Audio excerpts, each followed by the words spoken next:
the fact that he wins so often is a testament to how well he does, like the particular style that he does do, which is very campy and wally, and he likes to tech up and kind of go with the tech advantage against his opponent. So what about the civs? I think this is probably slightly China favoured, because it's quite a low hunt map, so when China hits their kind of first age 3 timing attack, sort of 8-9 minutes, Brit won't really have a safe second or third hunt that he'll be able to semi-FF with. He'll be on this, or this, and he'll have to have figured out a way to be defending the kind of higher tech age 3 timing that China will have. The way Kynesie plays, he will wall, but at the same time, that's not going to hold off China for too long. Yeah, China definitely a very strong civilization in the Fortress Age. Get up quite quickly with that. Obviously, fast fortress where they ramp into the Fortress Age with the 700 coin. You think the British is going to have a tough time holding this, especially with the location of his next, well, the hunts after his initial ones? Yeah, a couple of things. Like, Brit could go for some aggression into an age up, but for one thing, Kynesie, that isn't his style. And for another thing, if he did even opt for that, it'd be very easy for China to wall himself and defend any aggression and age up safely. So whatever happens, like, you'll end up with China having that age 3 timing attack, and Brit will have to. I mean, I assume Kynesie will be aging up himself with walls and longbows. It will just depend on like how hard Ramex pushes and the kind of composition he goes for. Whether he makes a composition that can punish the slow age up that Kynesie will probably very likely be going for. Yeah. We'll have to see what happens if Kynesie can fend him off with the walls. But right now, in this game, both players on 16 villages apiece. Fairly normal things, obviously. I mentioned that Kynesie started with the market, got his hunting dogs really quite early, at 1 minute 34, and is now just completing his gang soul with all his villagers on wood. Of course, he is in transition to the colonial age, wants to collect some wood to lay down manors, as we know. Nice treasure pickup from Kynesie, got the 85 wood. Oh, was that the one just chilling around over here? I wasn't looking at that. Yeah, just over there. Nicely done. That explorer was just chilling there, and he had a villager obviously herding this hunt back nearby, and of course that was threatening the treasure the entire time. Looks like Kynesie picked it up. Oh, good. Kynesie picked it up. He was the one nearby, though Ramex obviously threatening in it, so that was, risky business from Kynesie there. Maybe it would have been better to not go for it at all, just simply because his opponent could get it. Ramex, of course, has constructed 2 villages, and he's sent his northern refugees, so we'll have 3 extra villagers there as normal, now laying down his wonder. Head on up to the next stage, and Kynesie laying down some manors in the middle of the map here. We saw him doing this in some of his previous games. He actually added in wall segments all around the middle to make it very difficult for India to lay down an aggro fort. This time, obviously not doing that since China do not have access to an aggro fort, obviously. But manors in the middle, they're going to give him lots of vision. Yeah, I think last game you're right, he did do. Oh, look at this. Just as we talked about his kind of predictable style where he camps and ages up, goes for aggression. So, as I say, China can easily fend this off. Like, they don't explicitly need walls to fend it off, but that would make it even easier. But the thing is that I doubt he would have seen this. His explorer's over here. Actually... What was he? Oh, the explorer hasn't scouted the barracks, you mean? Yeah, not yet, but if he does see it, I would expect walls to go up. And yeah, he will see it any moment now. So, we'll see how Ramex reacts to that. He might not. I'm looking at the chat, apparently... Oh no, it's fine. I thought maybe they couldn't hear us for a moment. I just want to make sure that is all okay. What is Ramex gonna... What is he up to right now? He's got his... well, Kynesie sent 700 wood, to be expected. Gonna obviously lay down some manor houses with that.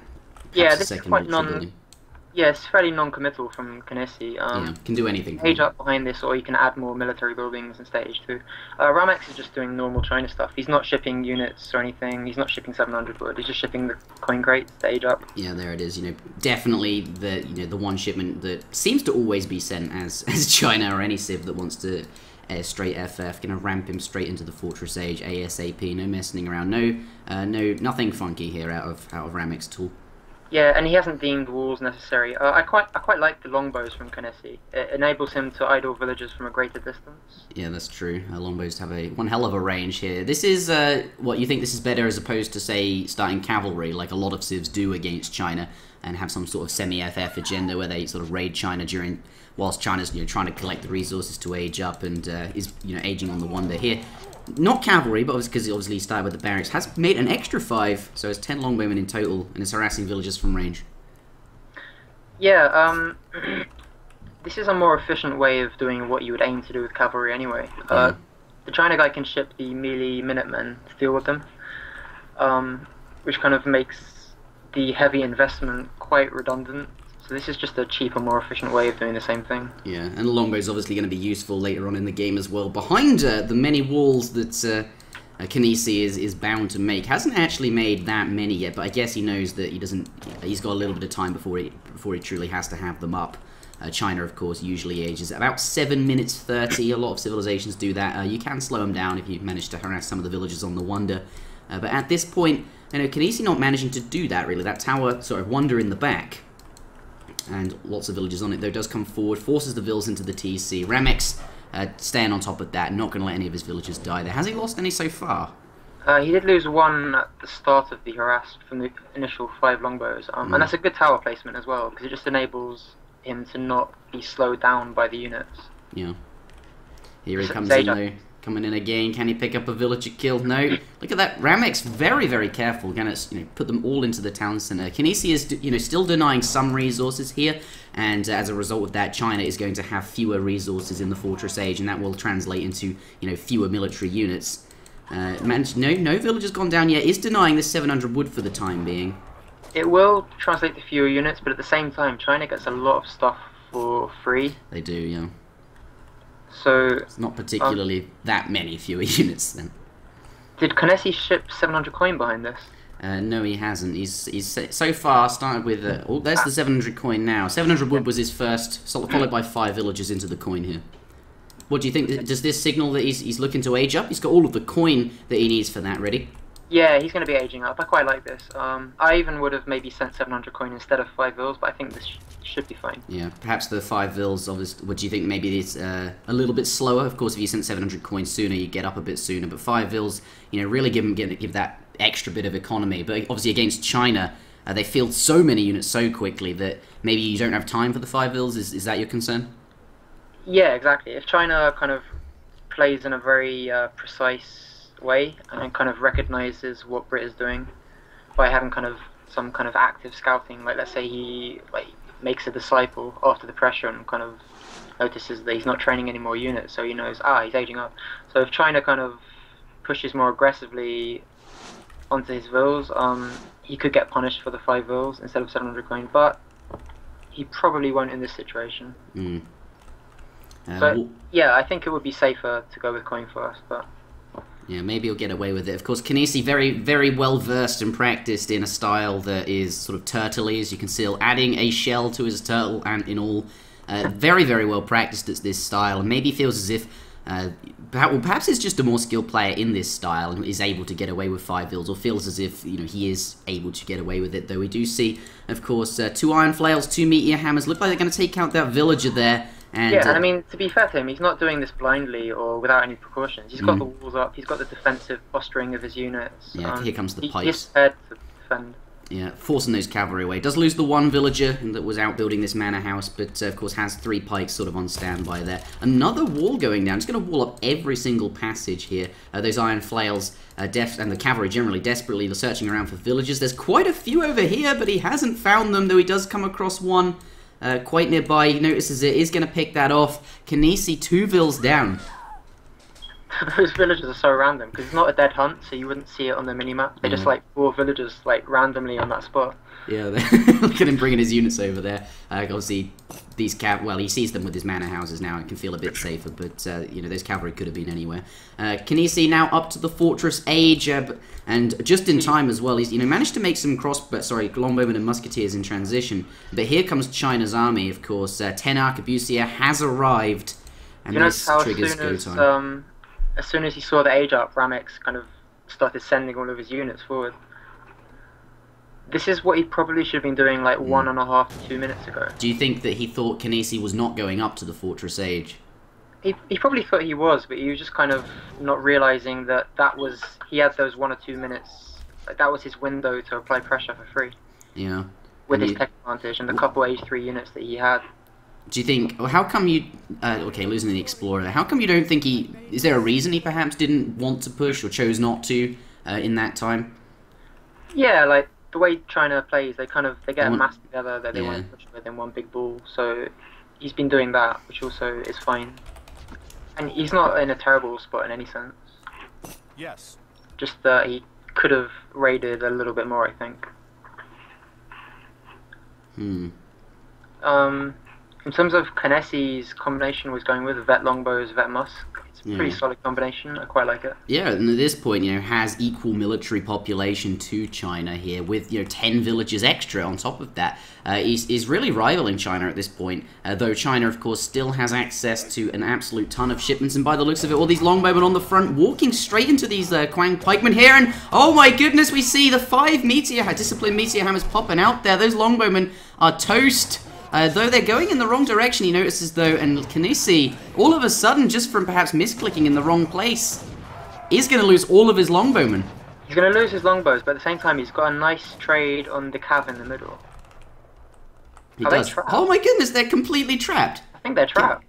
Oh my god! Wait, oh wow! How did they get in there? They came around the back, I guess, and then they perhaps didn't realize, maybe didn't anticipate the walls. He's going to try and escape here, but maybe it would be better to just straight up fight and lose all of his cav. Both players losing a whole army worth of units for free here. You'd have thought Ramex would have been ahead, but no. After those longbowmen kills, swiftly loses some cavalry, and actually the game is sort of even trades again. I think that's game over. I think Kynesie's won off that.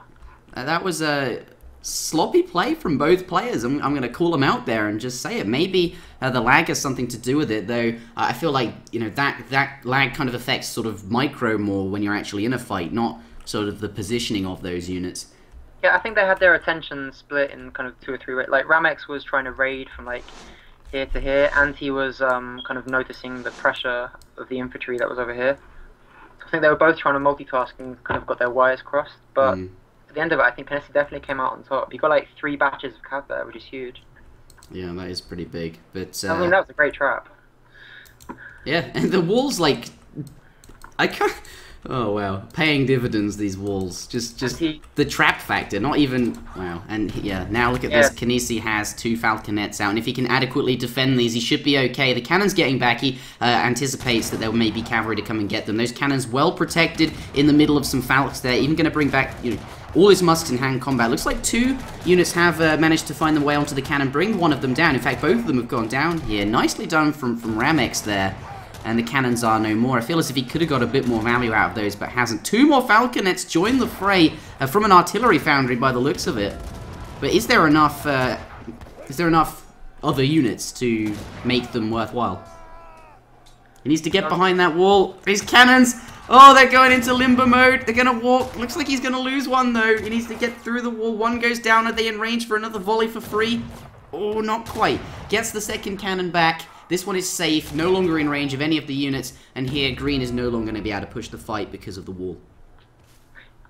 Yeah, the wall definitely saving him in this particular situation. We just saw how good the Chinese cav are against the artillery. Yeah, the extra sort of pseudo-range. I didn't even realise that one of them had gone down until I was noticed one of them sort of up close against cav, and then the other one I wasn't looking at had gone down due to the sort of pseudo-range on those cav.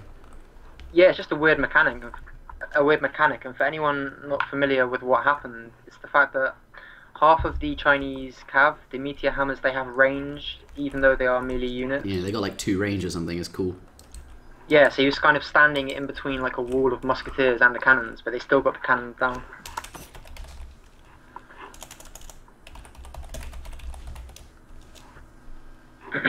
Lagger better. Why did I put an ER on the end of that? Yeah, so at this point in the game, Kynesie, having lost his 2 cannon shipment, do you think he really needs to bring that fight to Ramex? Do you think he could have just sat behind this wall and not have even risked losing those 2 cannons and then lost another cannon, effectively for free? Fortunately managed to save the 4th. What do you think? Yeah, I don't blame him for pushing. I mean, he just killed like those 3 batches of cav, which looked huge, but I mean, again, it shouldn't be surprising us at this point the way China remasses, but the China remass was just huge and almost yeah. They're out of nowhere, effectively. Yeah. And that's China for you, of course. With the Summer Palace that pops out units, it used to be with the one that trains flying crows out of nowhere. Well, now we have... You know, I guess, actually, the Porcelain Tower just really does help remassing. 4 wood per second. That's 8 vils on wood. That thing's disgusting. But yes, you know, China very, very able to remass quite quickly. And, as you mentioned, did kill all those cavalry. So perhaps that is the reason he chose to push there. At this point, though, you know, despite losing those those cannons, he is still in a fairly reasonable spot. I mean, Ramex is, you know, 30 military population up, which is, you know, fairly big. But British does have, you know, significantly more villages, 52 vills compared to his opponent's 36. Though we do have to take into account that tower. So maybe China does have more vills than it looks, or sort of more economy than it looks. The point I'm trying to make here is that Kynesie, if he can hold out long enough, should be able to remass faster, make more units than China, especially as the game gets longer and longer and the shipments sort of slow down for China. The thing is, though, has British already lost 2 more units? Can he stabilize from this position? I mean, the walls are definitely good for him. At this point, has, you know, got that infrastructure up, those defensive things. Well, there's 2 things to say about kind of the next phase of the game, which is kind of remassing and getting their ecos together. The way Kynesie plays, it's never all in.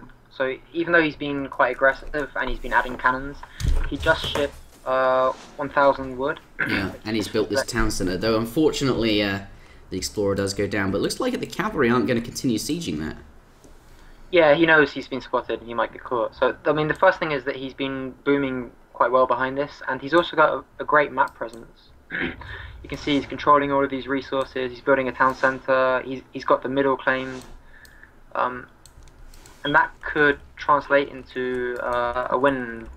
Yeah, the game kind of prolongs itself, which it's going to. Yeah, I think so. That could definitely all these resources secured, but we do see, you know, China has added 7 hand mortars in. These do 5 damage times 16 versus buildings. Going to take out these manors, which, you know, is fair enough, and then move forward. At this point, I feel like Kynesie's okay. Like, he doesn't really mind these mortars dealing damage because his economy sort of is in the back, booming up.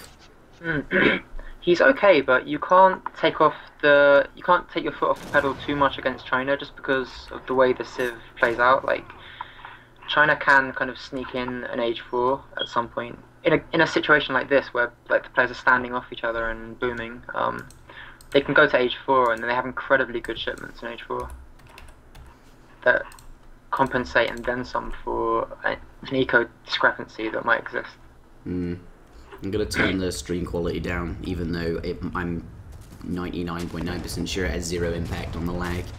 Maybe we should do some testing after this game to optimize the conditions for the players. I don't think it's us, because this happened in Kynesie's previous rounds as well. I think so too. Well, here this doesn't look too good. Some longbowmen coming forward, forcing the villagers off the hunt there, but there's a lot of cavalry nearby, and the musketeers are sort of out of position. They need to be, you know, closer here. Maybe the trees will save him. Can he get in the trees and cause some sort of pathing issues for the cavalry, and they won't be able to get us around on the longbowmen? Looks like the cav are attacking a couple of musketeers, and actually gets, you know, entirely away with that. I think Kynesie went for that kind of forward push with the longbows just because he has so many like wall segments that he can hide behind. Yeah, and he doesn't have to worry too hard about cav. Like he was actually quite close to this wall segment, even with all those cav. Even if the musketeers went there, you know, if he could rush behind this gate, and I think, you know, obviously is he knows about that. Kynesie, Ramex though, sending, you know, these mortars, is that a direct result of Kynesie's playstyle with all of these walls? The cannons though look like they're gonna go down. I think it's mostly to counter the cannons than the walls, although it helps against the walls as well, certainly. Yeah, it certainly does. Cannons are now dispatched, and certainly mortars are effective at that. How good are they against, you know, everything else though? They do very low damage and they have very low hit points, so they kill their counters. Like, they do kill buildings and falconets, but they're kind of useless against everything else. Yeah. It looks like they're going to punish that barracks. He does have another one in the back there, but you know, with an economy like Kynesie's, losing that barracks is going to be significant. He will want another one really to sort of retrain units. And the thing is, once the walls go down, these longbows become much more vulnerable to the Hoss mass, the cavalry mass that China has. Another cannon comes out.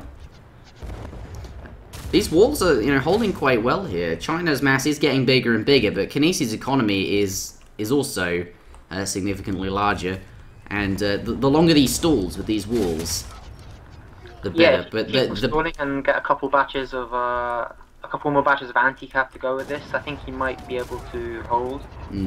But those cannons, you know, really not doing a huge amount of work, because those mortars taking them out fairly quickly. And now with the wall down, the cav are going to be able to get inside and do quite a lot of damage versus the longbowmen.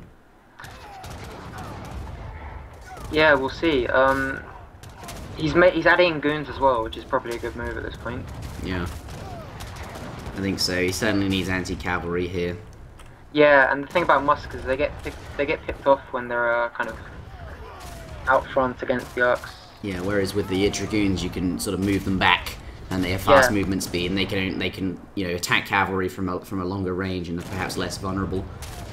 For that reason, though, it has got another gate here, and he's going to fall back behind that, away from the cavalry, where he can be safe. The Musketeers, however, look like they're trapped on the other side. I think there might be a small passage between the barracks and the artillery foundry that he can walk through.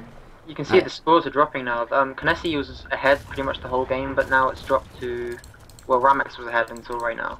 Yeah. So the Musketeers... there's actually a hole in his wall. The Musketeers are fine. They were never threatened to begin with. If there were units to come there, they could have gotten away. But yes, the score has is shifted. Just because China's trading so efficiently. Yeah, definitely. But Kynesie, you know, setting up for the long game now, has got sort of Yeoman sense and refrigeration. Of course, all of his market upgrades done as well, including Circular Saw. Holy crap, this guy is, you know, he's ready for the total late game. The thing is, can he survive long enough for all of these upgrades and all of this preparation to be relevant? And with this lag, I don't know if he can. Those longbowmen moved a bit too far forward. Though, fortunately, it looks like Ramex was not able to capitalize on the fact that they were far forward and the longbowmen get away safely. To be honest, I don't think he can hold on. He's not going to be able to fend off this China army cost effectively. He's got a couple more layers of walls that are going to buy him time, but like at the same time, even if he does kind of keep China, you know, ahead of, like in front of this wall that he's kind of put across the middle of the map, it's not that bad for China, because as I was saying before, they can just age up themselves, and the old hand that China can send in Age 4 is essentially an Age 5 upgrade for their units. So China shouldn't be afraid of a drawn out game where he has to age up. That would be good for him. These mortars are really wreaking havoc, but the longbowmen have, you know, quite a lot of range, especially with the Yeoman, and is actually able to sort of pick these off. If he does manage to kill all these mortars and pick them off effectively, do you think, you know, that's going to buy him enough time to get back in this? Like, there's only a couple left now, and his siege potential is reduced drastically. More walls going up behind this wall here, you know, getting ready for when Ramex arrives. The thing is, he's stuck making longbows, and China has 3 town centers himself. And I assume the ability to age up whenever he feels necessary. But what I'm getting at is that, although China is the one pressing here, it's almost as if Brit have to be pressing China and trying to get into China's eco. So, you know, looked at in that context, if Brit is just defending behind walls, that doesn't really benefit him. Yeah, you think he needs to sort of harass China as well? Yeah, because when you transition into the late game phase, where China gets like a 200 pop army, and then they can like start thinking about going Age 4 and getting Old Han, their army is just much stronger. Yeah, that is true. Yeah. After this game, though, I think I'm gonna call up one of the admins and see what they want to do, because this doesn't look playable. Like, honestly, this looks like complete BS. Well, honestly, Kynesie's games previously in the tournament have been the same as this, so I'm quite sure it's not. Well, I casted him versus Give You Anxiety, and it was definitely not this bad. I mean, he dropped, but he wasn't lagging afterwards in any of the games, I don't think. Mm.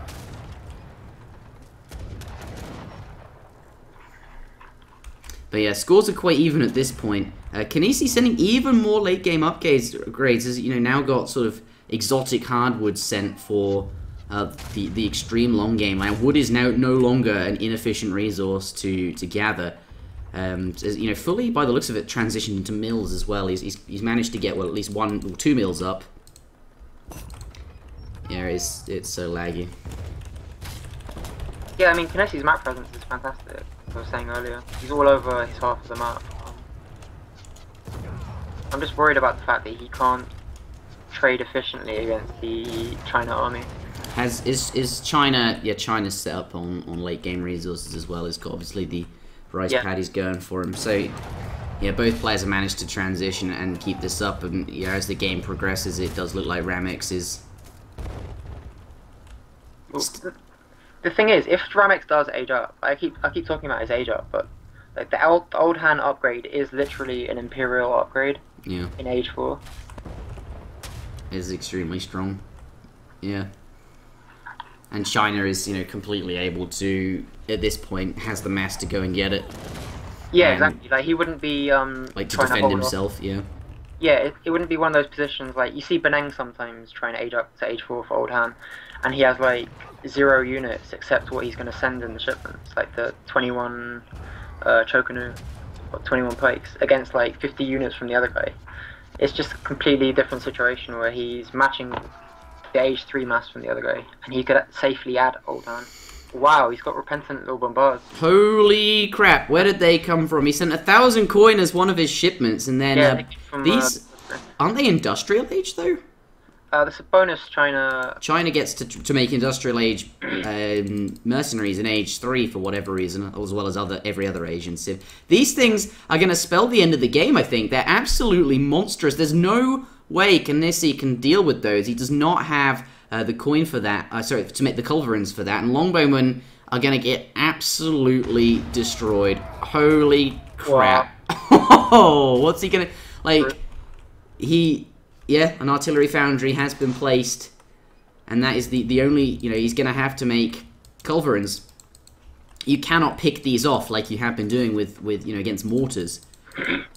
I mean, the fact China could spend 3,600 coin on 3 low bombards kind of shows how comfortable they are with their efficiently trading army.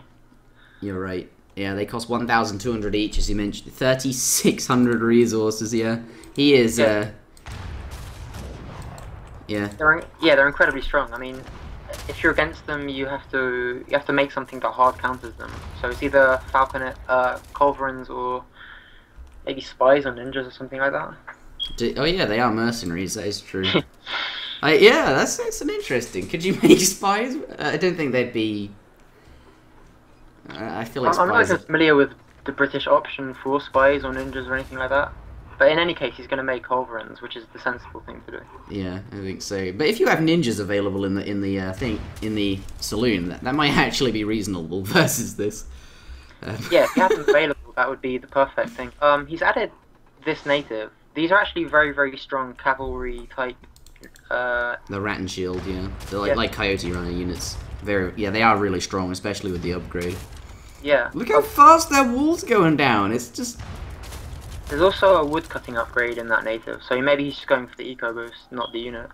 Yeah. God, Kynesie has so many walls though. Like even it. This is. Well, he's not completely out yet. He's made the right counter units. He's made culverins, which will kill them, and he's got walls that can hide his longbows behind as well.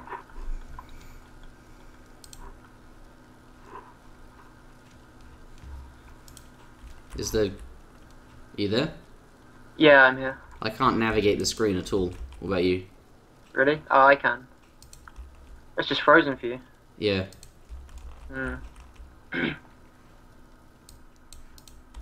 You've dropped.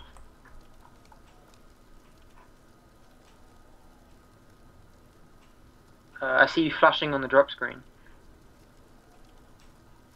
Well, I'm here. I didn't go anywhere at all. I guess you'll have to finish the match without me then.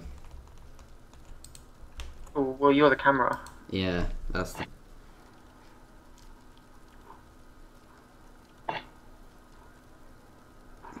Alright, well, I'll quit out.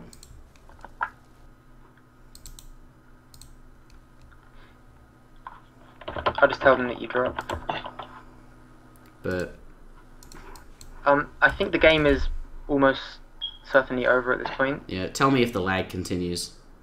Like, Yeah, without me there. I'm fairly certain it will, because I don't think I was the issue at all. Do you want me to be the camera for the rest of the match, or do you want to wait until the game finishes? I think it's basically over anyway. I wouldn't worry. Yeah,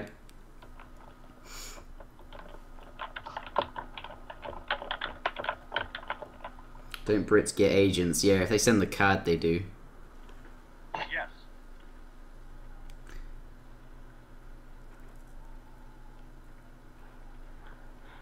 My ping is fine. Well, that's to a server right outside my house, though, as everyone keeps telling me. The drop screen is gone and the game is still frozen.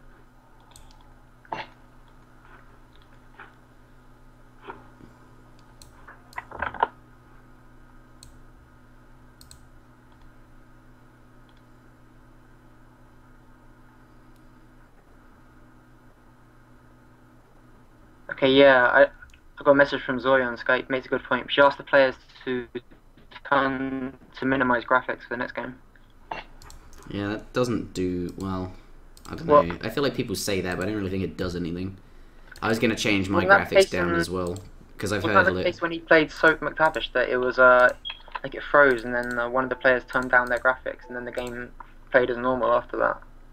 Yeah, but like you'd have that. Surely that only works if you're running like a toaster, like ASM's computer. I don't know the exact reason, but Kynesie seems to have these lag issues. I see the players talking to each other in French, and the game is still frozen on that screen. So I'm gonna ask them. Maybe I should just alt F4 out, and then we can wait. yeah, we'll get those two to test under just them two and see if the lag continues without me and Musket. If the lag is still present without me and Musket, we can conclude that me and Musket are not the cause of the lag. But it may still be better for them to finish the series without us anyway, because with that quantity of lag, any more is a bit silly.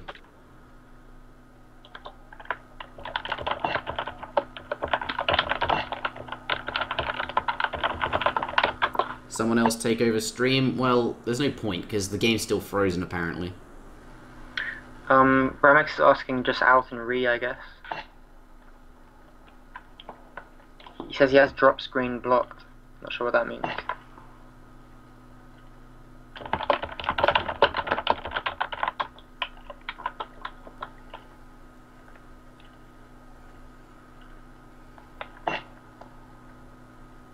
Yeah, the game just seems to be bugged and no one can continue from this point. Ryan Mankle says full-on freezes are someone's PC not keeping up. Well, I'll tell them that, see what they think.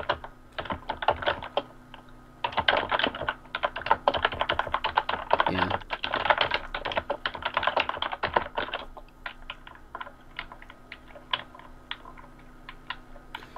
Yeah, Venny, I know you said that, and that's why I did 2 tests. But it does prove that it's not me, it's not like I've got a serious problem with my connection and that's why I dropped. Like, the drop seemed... I went to click on the options to turn my graphics down, because I wanted to do everything I could that was in my power, even though I'm fairly certain turning my graphics down does nothing.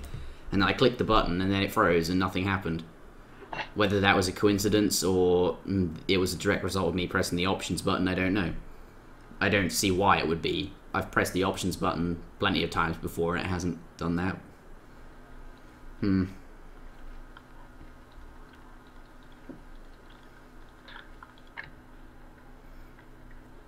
Should I call somebody? What's going on, Musket? Is it still frozen? Are they still waiting?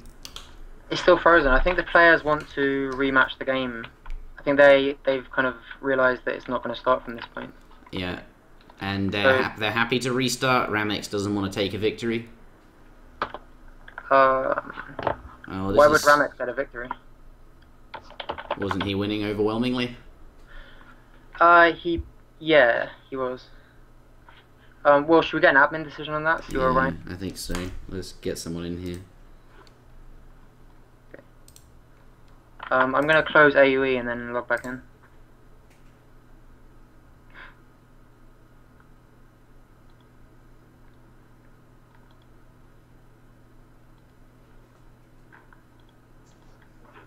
Hello.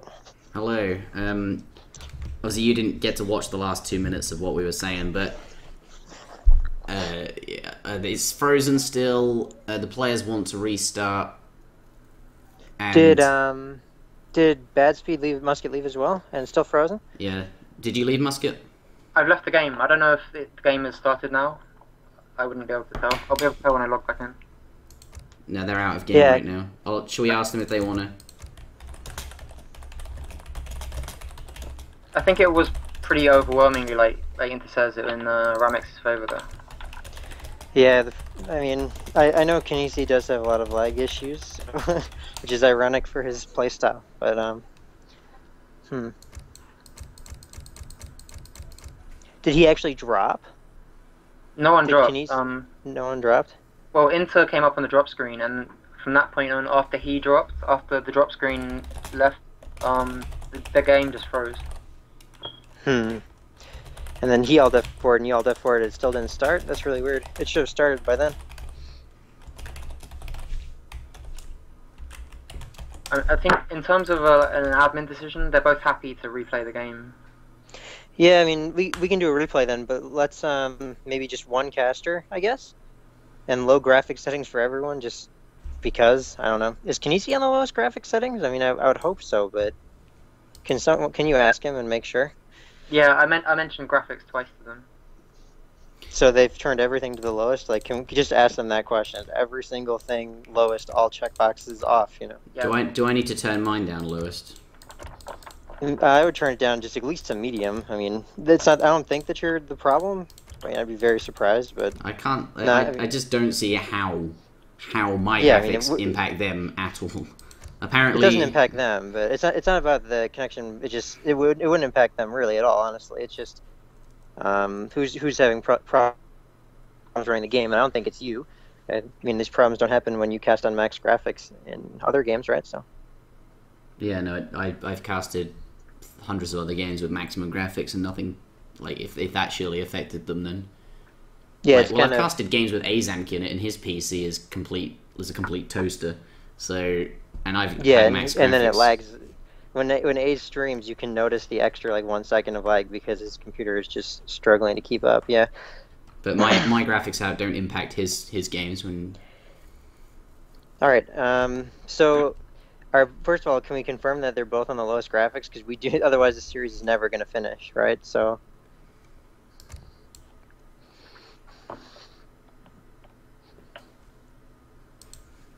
Yeah, I just told them that again. And they said yes, like we're both on the lowest. They both said yes. Well, Ramex already said that in game, and they were talking to each other in French just now. But I noticed some words talking about graphics in their French conversation. So. Ask Ramex if Kynesie's also on lowest graphics then. Ramex has gone in game. Yeah, they're probably testing the lag like I asked them to, or I suggested that they test the lag without both of us, and then come back and tell us.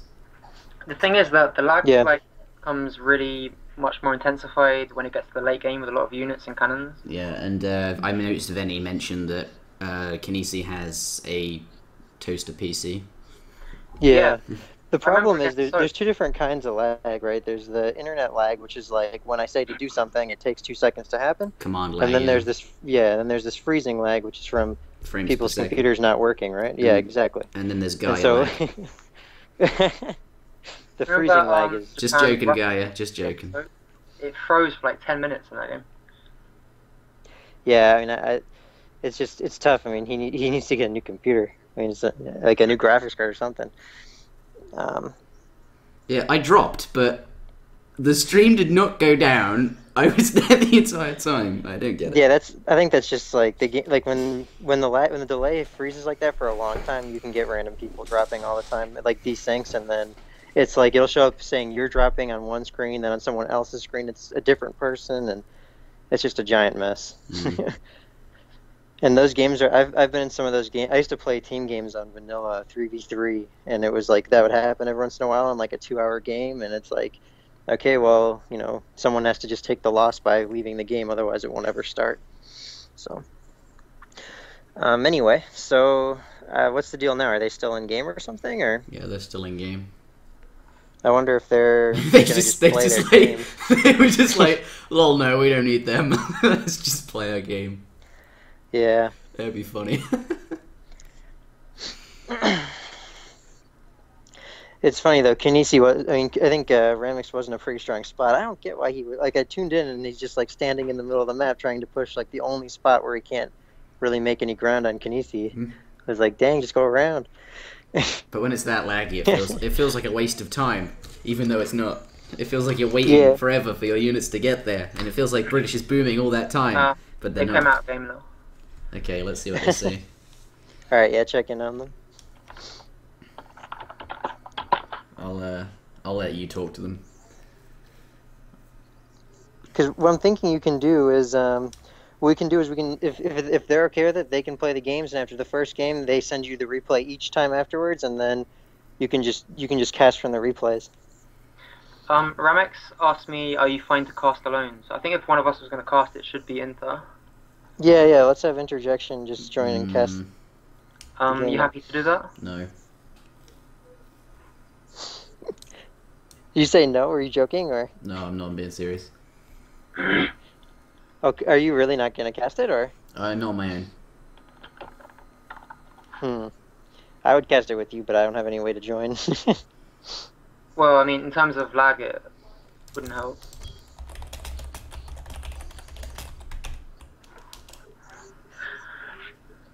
I'm gonna ask Kynesie directly if he's got the graphics lowest. Yeah, did you ask him directly if he's turned down his graphics? Because I don't think it's either of your problems, really. I mean, the graphics thing doesn't matter how many people are in there. It's either, you know, you can either handle the 3 little bombards or you can't, you know? Yeah, that's the thing. It froze when, like, the populations were maxed out and the bombards were out. Yeah.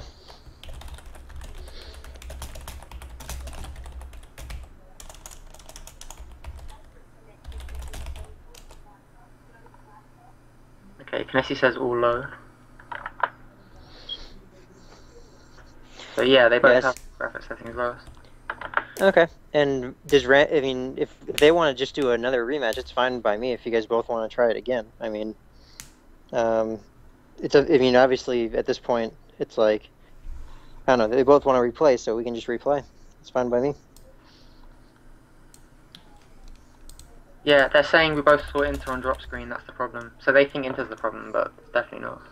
Yeah, well, it's not Interjection that's the problem. That's not. Yeah. We all understand over here, but that's not why his name showed up. But it could have been anyone's name, honestly.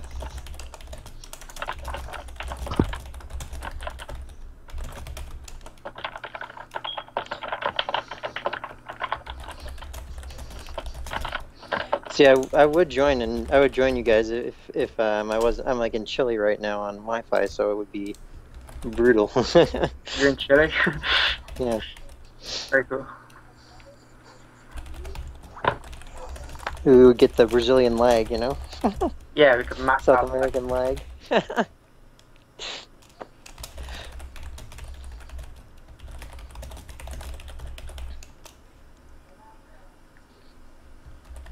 Alright, if you guys are going to give it one more shot, that's fine by me. And then if we run into problems again, depending on this, we'll have to look at the situation to decide the game, but after that I think just cast from replays will be fine. You guys can even dual cast from the replays, like kind of like what we did in Interjection with the screen share. You know, like he can just watch your screen and comment. It's a shame, but I mean, if it's going to cause another, if we can't get the games played any other way, it's the only thing we can do. So. Yeah, well, hopefully it will work this time. Yeah, it should. I mean, it should be fine, but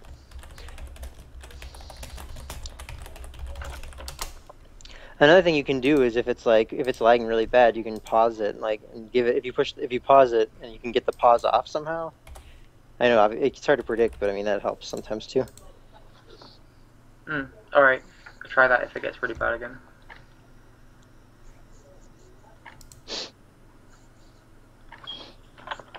All right, do you still need me? You want me to stick around, or what's the deal? No, we're alright. We're gonna start the game again. All right. Inter's back in now. Good luck then. Cheers. Hopefully, yeah. Cheers. If Kynesie wins any money, he's got to use it to upgrade his PC, though. Definitely. Tell him that. All right. See you guys.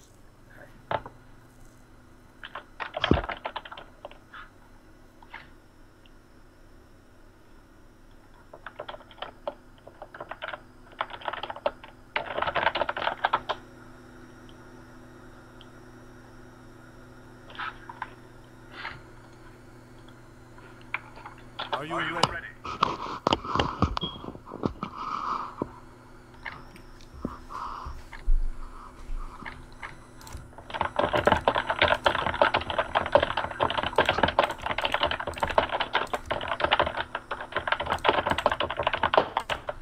Wow, your keyboard makes one hell of a noise.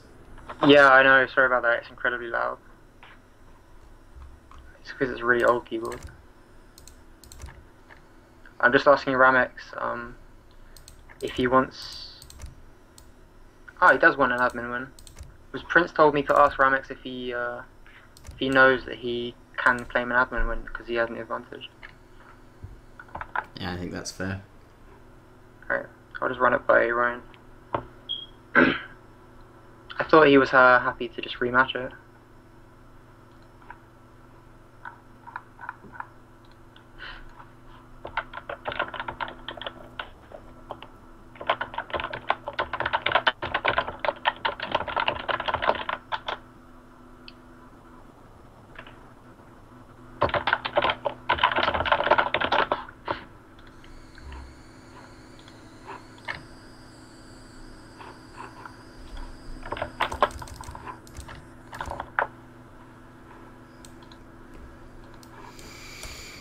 Alright, so I'm just double checking whether he can claim the admin win.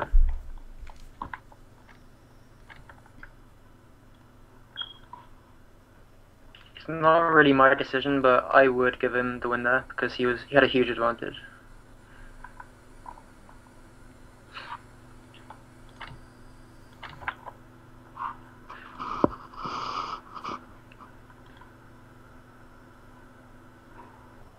You still here? Yep.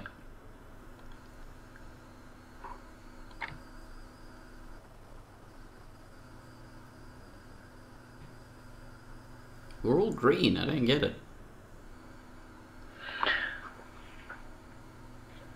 It must be his computer, Kynesi's computer. I'm streaming in lower quality and I've turned all my graphics down, even though I think neither of those things will impact their game at all.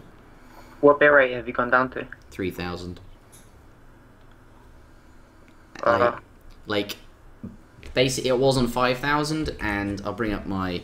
currently I'm using 55% of my CPU's ability to 54% of my processor. If it's on 5000, maybe that uses 70%, and you know that could spike up to 90 in a fight just for a second, and that could be, you know, a tiny bit of lag, which now that's impossible. Like, I didn't even think it was. It's not even possible. Like with 5000, I could stream 20,000 bits if my internet could handle it. My internet can't handle it, so I'm not going to, but I can record with OBS. And he goes and raises some of them. Yeah, well... Yeah, I'm sure it's not you. Fine, I'll just turn them all off. Just checking what the next map is. Alright, so I'm going to tell Kynesie that we're going to give Ramex an admin win.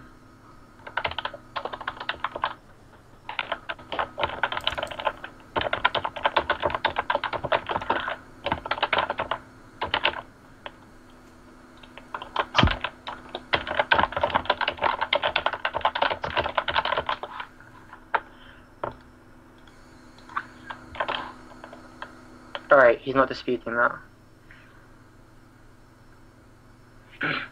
So we can move on to game 2.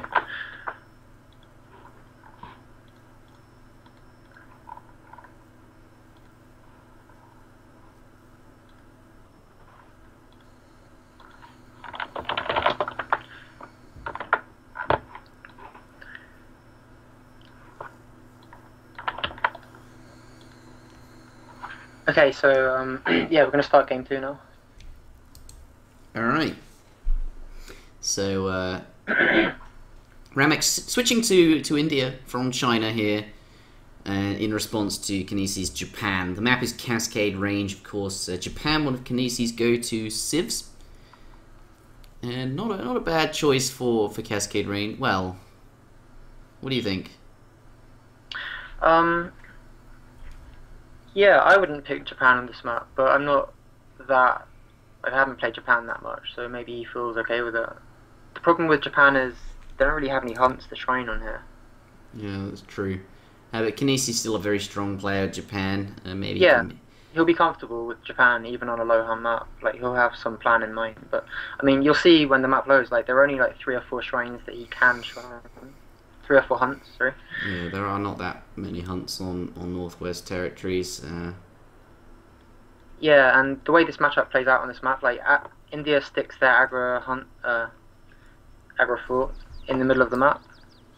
Idols villages and sieges the couple shrines that are on hunts. Yeah. And Japan just tends to have a hard time doing Japan stuff, which is like getting a mass together to counter push. Or sometimes they try to age up after booming. Like, the problem is they can't really boom on this map, so that throws that out the window. Yeah, definitely. There's of course less hunts, and to be fair, the one redeeming factor is it's like you've got hunt down here, you have hunt up here. They're quite spread out, meaning you can like spread out your shrines quite a lot, and it will be fairly difficult for your opponent to siege all of them without moving around a lot. And that is one redeeming factor of this map. There's also a lot of berry bushes, which means, Japan doesn't have to ship more berries. Perhaps later, though, obviously, if they're under pressure, gathering outside of their town center it's not ideal. But there is that, and there is Kynesie in the south of the map, playing as Japan for whatever reason. Certainly a good player as Japan, and, of course, maybe those things we mentioned are relevant. But... still, Kynesie playing Japan. In the north of the map, though, in the colour blue, we do have Ramex playing as India. Looks like it's lagging again.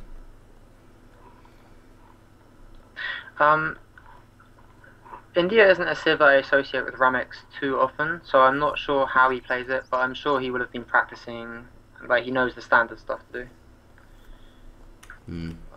Anyway, for those of you wondering, I've turned my graphics down, and I am streaming in a lower quality than normal. This is because we had, as you may have seen, quite a lot of lag issues in the previous game.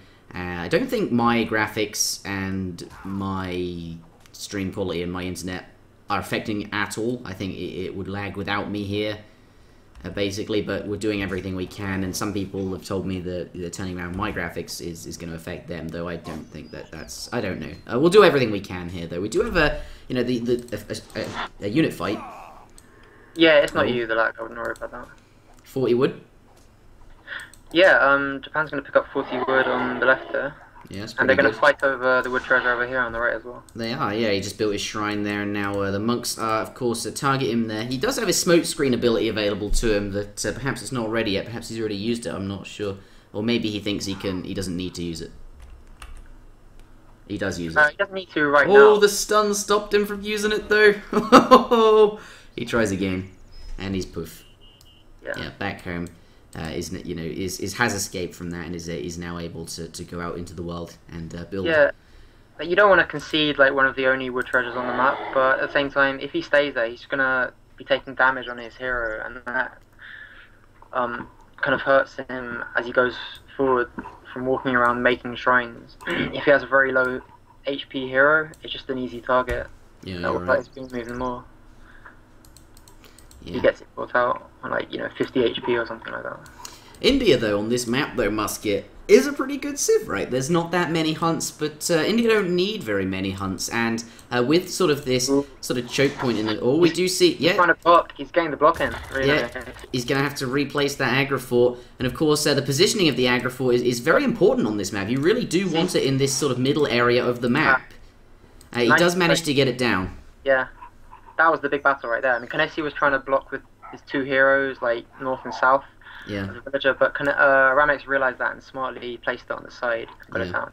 It's actually pretty good for him, though, as a good result for Kynesie, because on this map you see these two native trading posts here. If you build the aggro fort in the middle, you basically it's basically this sort of south side and the north side are the only entrances to each player's base without going directly through the aggro fort. And the fact that it's placed sort of on the far left of this Klamath settlement is not as good as if it was straight up in the middle, but still a good placement for Ramex.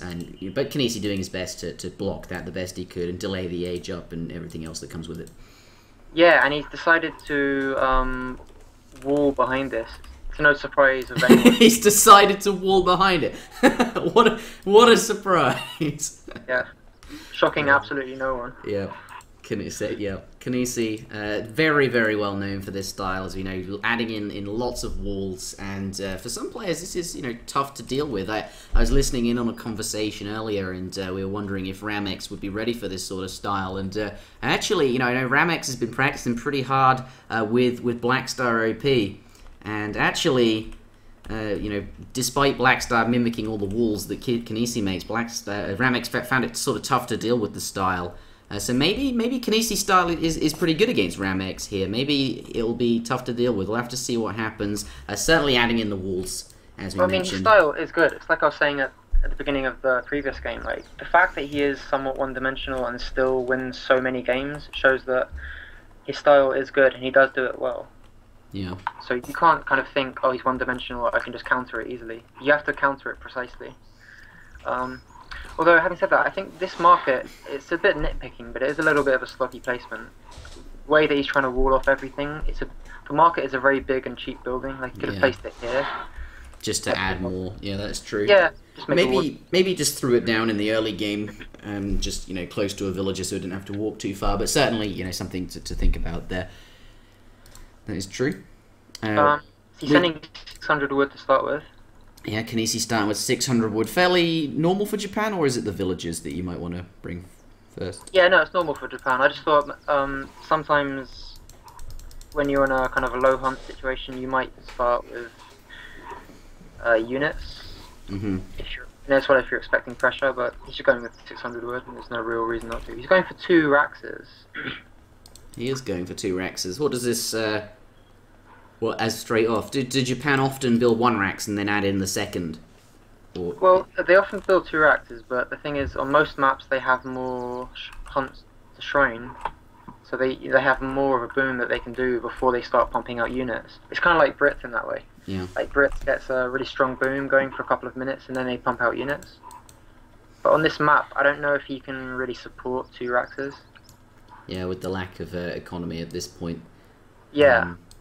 I don't really know. I don't know what's best one way or the other. Like, maybe you go 1 Rax and ship units. I don't know. Yeah. We'll see. At this point, though, Ramex hasn't added in that much pressure. He started with 600 wood, which is, fairly normal for India. Some Indian players will send 5 Sepoy to begin with and do a bit of harassment, but, that's often not going to amount to much. Certainly would. One of the strongest shipments for any civilization, in India starting with that. By the looks of it, Kynesie could have gotten away with building these Raxes or later on, or building more economy at least. Yeah, he could have, but he also didn't know that he could have. Yeah. I guess you have to have contingency plans. You have to be ready for anything. Yeah, because India can play more aggressively, like with the bigger massive sepoys, or even an early 4 cav that can come in. If you're expecting Yumi from the Japan, which is quite normal. Yeah, wow, these elephants are going to do quite a lot of damage, actually, considering that they're heroes you get with starting for free. Getting in the stun effect every now and again, which cancels the animation and does less damage. Heroes are really good. The area damage, definitely very relevant. Yeah. Well, they've managed to kill off basically a batch of Yumis.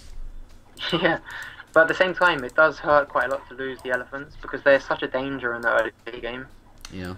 You know, they're these big annoying tanks that have stuns and they mess up parking and stuff. Yeah, Yumi's elephants do go down. Yeah, so even though like he lost a batch of units to heroes, I'd say I'd prefer to be Kynesie in this spot.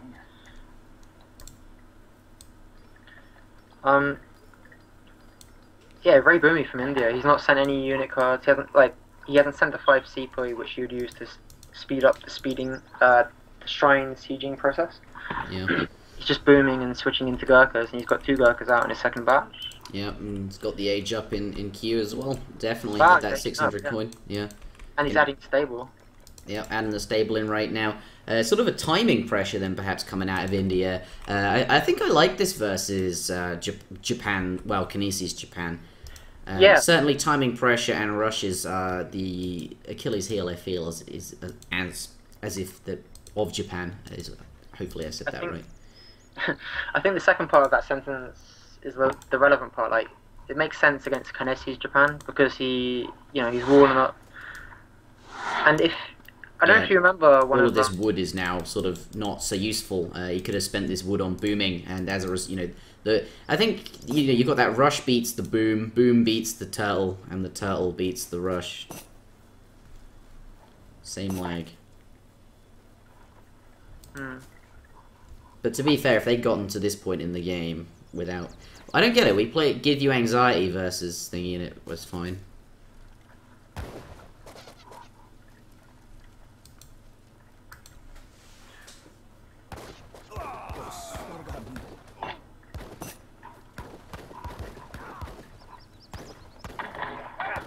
We'll see if it improves.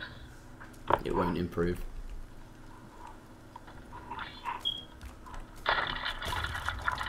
Wow, this is professional.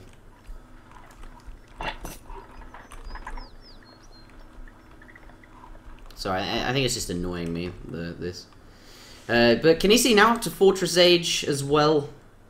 Both players in the Fortress Age. India, though, in a good spot, having done all this sort of not being aggressive, playing this sort of timing style, which I think nullifies or if it actually makes these sort of defensive structures less useful, especially considering Kynesie actually, well, obviously Ramex doesn't know this, but the Kynesie didn't build as much economy in the early game as perhaps he could have done.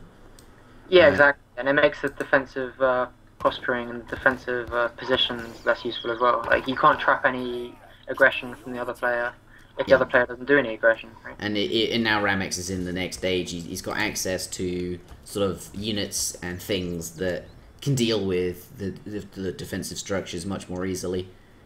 Yeah, exactly. Like, the worst thing you could do against the way Kynesie plays is to rush without an eco, and then he defends it, and then you get caught. Then you get stuck in Age 2 without much eco against teched up units, like cannons and stuff, that he wouldn't have an efficient way of countering. Like, the way he's played, he can't get caught out or trapped by anything like that. Yeah, that's true. Mahou is coming in along with the 2 elephants, though, making the Yumi archers fairly vulnerable as well as the Basterios. He does have, a few units of anti-cav to deal with the cavalry here, and that is, what he's going to do. And he's going to do that quite effectively.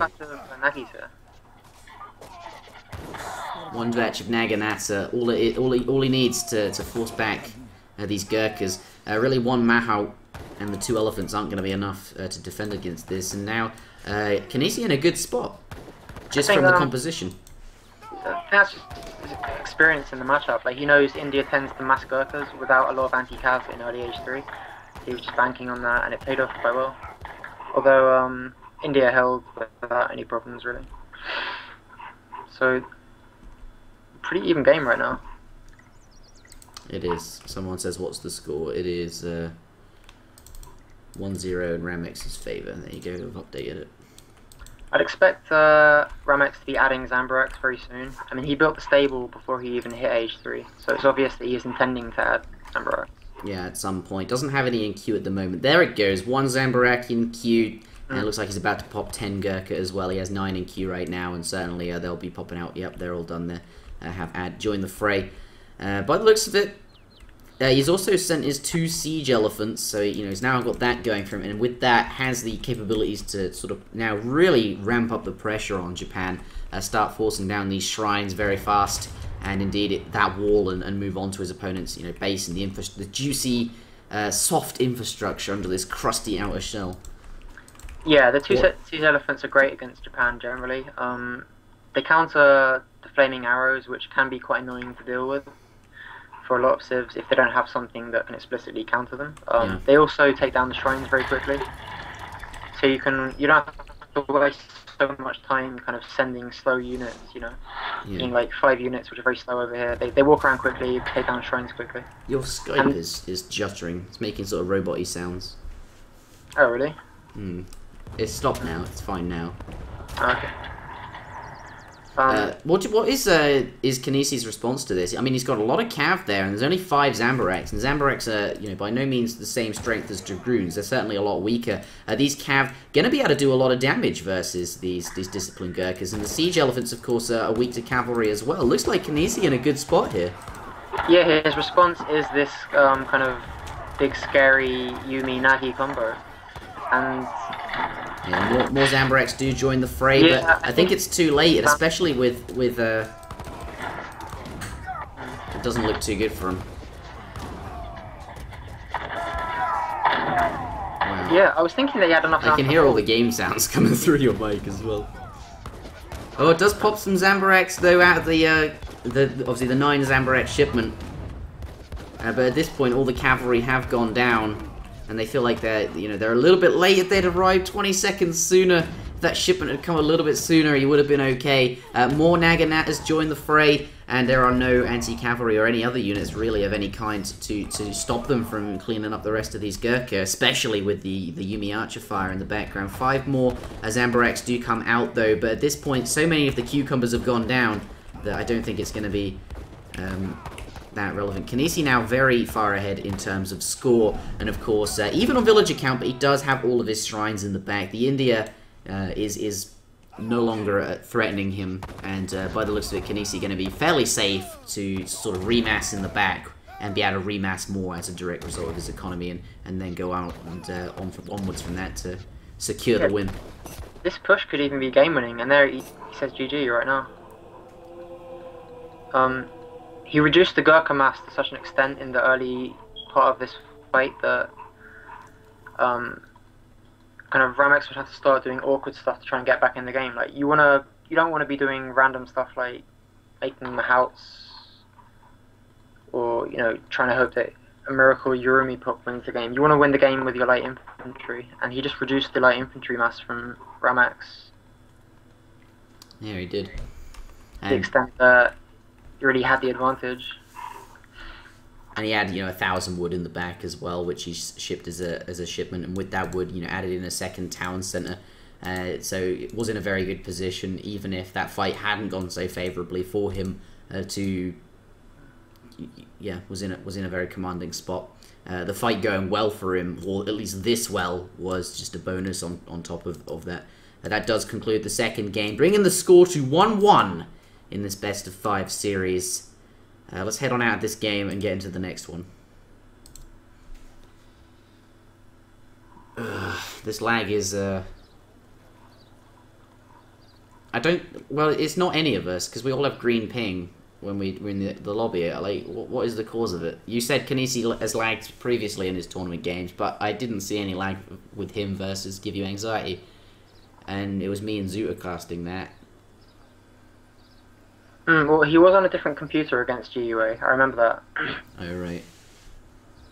In his game before that against Soap, it's like the same thing happened. So you think it's his PC? Yeah. And Venny mentioned that as well. Yeah, like everyone that's played with him. Like, I don't want to be ragging on him. Like, I'm not trying to pick on him or anything, but like he's known to have lag issues. I'm not picking on him either, but I want people to stop accusing me of being the issue. Yeah, no, it's not.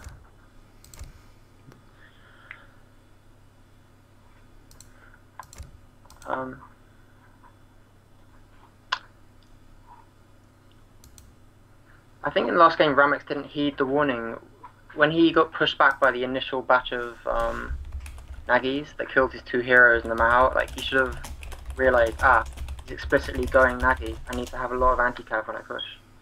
And he pushed with like 1 batch of anti-cav, and then another batch coming in to reinforce when the fight was already halfway through, and he'd already started losing Gurkhas. I think that was the mistake that lost him the game there.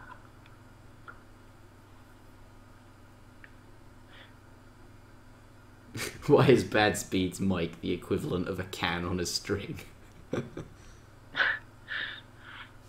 It's a good question. I need a better mic, I know.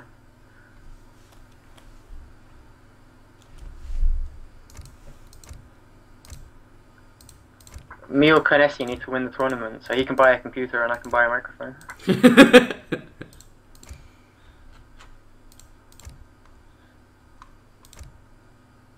Do you think I should turn the graphics back up? I keep them low.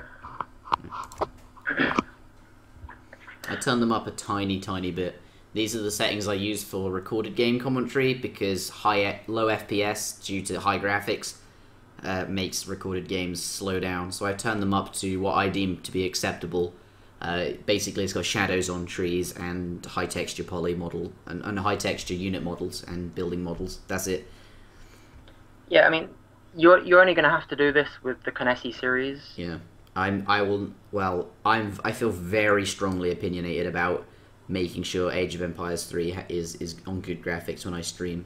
Because when random people just tune in and see the game, they're like, well, this looks like trash. No wonder no one plays it. And yeah, it really grinds my nerve when people. It really grinds me when people don't use the true graphical fidelity of the game, because it is a beautiful game. But that's a story for another time. We do have game number 3 starting here. Looks like Kynesie has switched it up to Portuguese. We didn't really focus very much on the civilization selection in that previous game, but this is an interesting matchup. Wow, Portuguese, obviously being piloted by Kynesie on, of course, what is this map called? Manchuria. Yeah, I wonder why he's gone Dutch, specifically Ramex. Because yeah, that was what I was going to bring up next. Ramex in the south of the map playing Dutch. What do you think? Yeah, well, I know that Ramex was practicing with Blackstar earlier. Blackstar was trying to mimic Kynesie's style, so he was going Portuguese on this specific map, and Ramex was trying to play against it as India, and he kept losing apparently. So he's gone for Dutch, which I mean, if it was a land map, I would say that Dutch could have a fine game against Port, but on sea, I'm worried for Dutch already. And why is that? They don't have the sea capabilities to keep up with ports and just also the booming potential that Port has. Is significantly better than Dutch, right? And Dutch, they like to build banks, and banks cost wood. And if they're going to be building docks and ships to keep up as well, that's tough with making banks. And more importantly, maybe they don't even bother going for the water. Like British, at least, when we saw Give You Anxiety versus Kynesie can make manners and have some very, very effective water cards that can sort of push the Portuguese player off the water and make the water sort of a non-issue and force the game back onto the land. But Dutch don't have any of those cards. Or let's take a look at his deck and see truly what is in his deck. This is a straight up, well, it's not a land deck, but the only water card in his deck is a single frigate. Just the frigate, yeah. I'd expect him to have the 3 flights. They're very good. Yeah, 3 flights is very, very strong, actually. Yeah, I think 3 flights is actually a very, very good Dutch water card. Having said that Dutch isn't that good on water, that is probably one of the stronger water shipments. But I mean, that tells us that Ramex is not interested in trying to fight Kynesie's water. He's not trying to diminish his sea boom. He's just going to try and fight him on the land. Maybe. Yeah, maybe fight him off so hard on land that the water isn't relevant. I mean, that sounds kind of ambitious and sort of not. I don't know. We'll have to see what he does. Clearly he's now aging up to the next stage. He's gotten a fairly good quantity of yaks there. Certainly more than his opponent. 3 extra does have Ramex. Well, they're not going to be hugely useful, but yeah, Dutch now doing very normal things. Is switching all his villas over to wood and is likely to build that bank in transition. Will be aging up with 400 wood. That's enough wood for another bank. Should give props to Ramex though. I think this is the first high ranked player that I've seen using Dutch in the tournament. Yeah, That's true. Dutch, certainly a civilization, certainly an interesting one. And, well, we'll see what Ramex makes of it. They're a fun civ to use. They just get, like, they come out worse against kind of every other civ in the game. Yeah, I think the glory days are over for Dutch, right? Back at one point, I think in one of the WCGs, actually, Dutch was the best civ in the game. Yeah, I think they were top civ on the War Chiefs. Yeah, they were.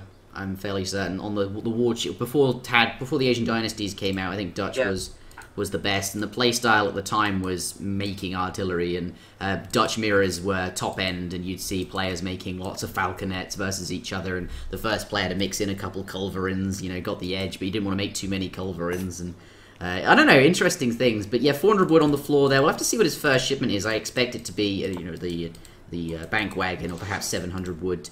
Depending on the kind of build he goes for. Most likely the bank wagon, but you know, Kynesie has laid down his first dock here, has a villager in position to construct a second one there. 2 docks going down instantly on these 2 patches, and these are really good places, you know, really good places for docks on this map, especially up here where you can easily wall it off, and no doubt that is something Kynesie will be very likely to do, considering that it's Kynesie. Of course, schooners has been sent, has committed to the water, and you'd expect that from Portuguese. They have no other shipment in Age 1 to send, so, you know, truly, why not?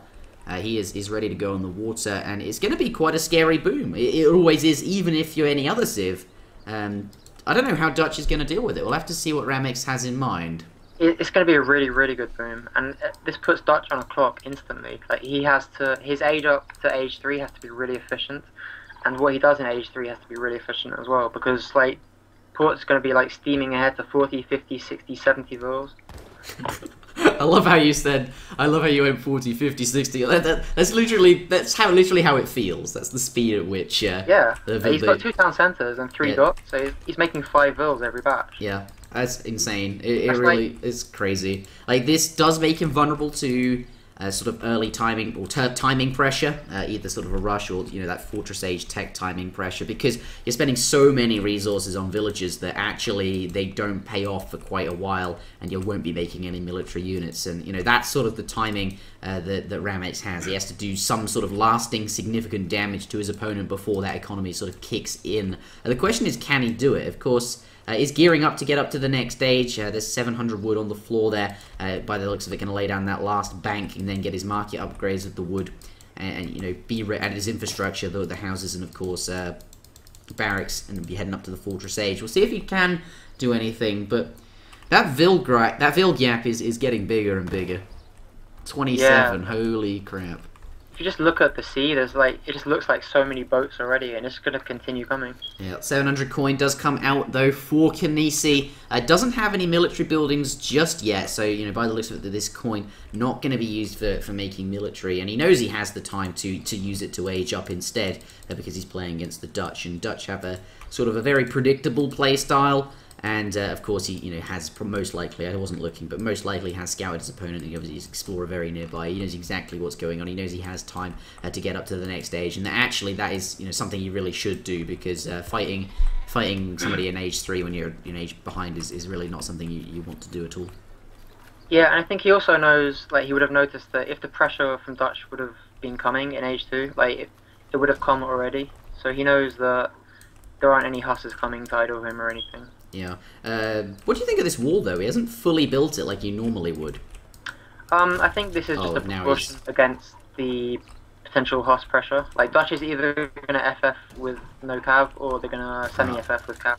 Oh, I see. And then this smaller wall makes it very difficult for the hussars to, like, you see them coming, they have to walk around the wall, it gives you a bit of extra time, and then you finish the wall off a bit later on. When obviously you don't need to, when you have a bit of extra wood hanging around. Early on, you really want to be spending that wood on fishing ships, I suppose, and you can always finish this off later. Yeah, and you just feel safe when you have a wall. I mean, Kynesie can do this every game, whether he's sea booming or land booming, he just makes walls. Yeah. Which, they're very cheap and they're very efficient. You know, they give you safety, they give you map control, they give you line of sight. Yeah, they definitely do that. Looks like Ramex now heading on. Well, he's already in the Fortress Age. All of his villagers on coin, by the looks of it. He does have, you know, 500 food, but by the looks of it, Ramex gearing up to go something that's very, very coin heavy. He hasn't added in an artillery foundry, which, you know, by the looks of what his villagers are collecting, would be the thing to expect. But a stable going up. Yeah, we see the first clue to what he's doing with the stable, so we know he's at least making Reuters, something yeah. that involves Reuters. Yeah, they are a coin-heavy unit, but surely he doesn't need this much coin. Where's all the food coming from? He has no one on food. Well, he can amend that by the time he starts Yeah. making... I He's guess- sending 1,000 word. By the looks of it, he collected a lot of food during transition anyway, and he's just making up for that by gathering extra coin now. I'm sure he'll retask all of that. Yeah, 1,000 wood on the floor. What does this tell us? Maybe he does have intentions of artillery? Yeah, it's very likely going to be artillery. I don't think Kynesie would even mind seeing that. Like, he literally just walked past and saw the 1,000 wood, Yeah. and that probably makes him very happy, because he knows that all he has to do is spam goons, and he can hold. Yeah, and obviously Dragoons have that damage multiplier versus artillery, going to be quite strong. But equally, with Reuters, well, he's making Reuters of his own. Skirmishes would be the thing to counter the Reuters with. But anyway, the artillery is certainly going to be quite strong against his opponent's water presence if he fights next to the coast. The thing you have to bear in mind against porters, they always have the threat of Mamelukes, so you can't really go that heavy on skirms. Yeah, that's true. So he just makes nothing but goons, you say, and I think that's, you know, that's fairly good. His goons will trade equally, I suppose, with the sort of dragoon style unit that Dutch has, and they beat the cannons, and he's fairly I happy think about that's that. how you counter what he's done, is you go max goons and you upgrade them. You get you send a card for them and you get the arsenal tech. And of course, you know, Portuguese have a very strong card that upgrades dragoons, and yeah, the arsenal's definitely something. He's in the fortress age, get that 10% HP. Look at all these walls coming down as well. Kynesie is walling off every section of his base. It does feel, you know, like a treaty player, at least, from a very initial sort of perspective, these walls look really strange and really sort of redundant. The only wall that sort of makes sense is the one that shells around your base. Any walls inside seem less relevant, but, you know, that's not the case. Kynesie, very well practiced, and these are all here with a reason. We do see a frigate, but it's not countering anything. Like, we should pay attention to what he's doing here. Like, he's being extra precautious. Like, he saw instantly the 1k word, so he knew that cannons were coming. So he's already like making precautions in case this gets sieged down. Like, he's planning to lose this for town center, and like he's building a wall behind it that he can go and hide behind. So, and also he hasn't built a stable. He has got no military production, so he's obviously going to age 4 here. Yeah, that is true. He's pretty much planning to sack the town centre. Wow, he's going to age 4, you say? Yeah, he is. He's already on his way up. Holy crap, I didn't even notice that. But with this army right outside his door, this is going to be, you know, fairly hard to stop. I mean, he does have a lot of walls, and that's going to buy him, you know, enough time to get up to the next stage and perhaps get out some units there. He does have that 2 heavy cannon shipment in his deck, I would imagine. Yes, there it is. And that, of course, is going to be very strong against, well, his opponent. Yeah, the heavy cannons can snipe the falconets, although... Yeah. There are a lot of dragoons there, right, so they could be vulnerable to that, but hopefully he manages to get some units to complement his cannons out. Or maybe he doesn't even want the cannons, maybe he wants... I don't know, I mean you have to send something to stabilize, and there's no other direct military unit here. Perhaps, actually, Kynesie not in such a good spot, maybe aging, not the right decision. I mean, Kynesie very well practiced here, but by the looks of it, just spent 3,200 resources on... well, not making any military units, and, you know, these cannons tearing a hole right through his base. Yeah, he has aged up without making military against what is a military-heavy aggression from his opponent, but what he gets is the potential to make the incredibly scary Age 4 goons that Poor has, and that he can send the heavy cannons with them, which are very, very good in themselves. I think what I'd like to see from Ramex now that he's seen that Kynesie's aged up is to add 1 or 2 culverins. Yeah. Just so that the heavies don't, like, buy 5-10 minutes for Kynesie. Like, he just doesn't have to go back against them. If you have a couple of culverins out, those nullifies, well, it makes them less effective, because your opponent really has to be careful once you've got the culverins out. That is true. Yeah, and it lets him keep up his momentum, which he's got going here. Yeah, as opposed to going back for 10 minutes, or not quite 10, but, you know, certainly going back, as you mentioned here. First town centre does go down, though we do see 2 heavy cannons coming out. They have arrived as a shipment. He does also, let's take a look at the queue. Kynesie has no dragoons in queue. Just these 2 heavy cannons. And I don't think 2 heavy cannons on their own are really going to be enough. This town centre looks like it's going to go down. And then there's only, you know, one town centre left, and the Portuguese bonus of extra town centres is no longer there, though, of course, Portuguese does have plenty of fishing ships, so he's not going to be too upset. Yeah, that's the reason why he's not happy to sack his town centres, but that's why he is like... He's letting him do it, because it's buying him time whilst the fishing ship economy makes enough to... letting him do it because of all this. Like, he's got so many boats already. Yeah. He's got so many fishing ships that he's able to get up to industrial age, hopefully. Oh wow, look at all these units bunched up super close! And the cannons, even though they don't do good damage versus culverins, these are so close that actually the damage that it does do is going to be really effective. When it's frozen again. I can navigate the screen, how about you? Yeah, I can navigate the screen, but it's frozen. Both players are dropped for me. Yeah, I see the same thing as you. And you're... You see me on the drop screen? No, I just see Ramex this time. Yeah, same.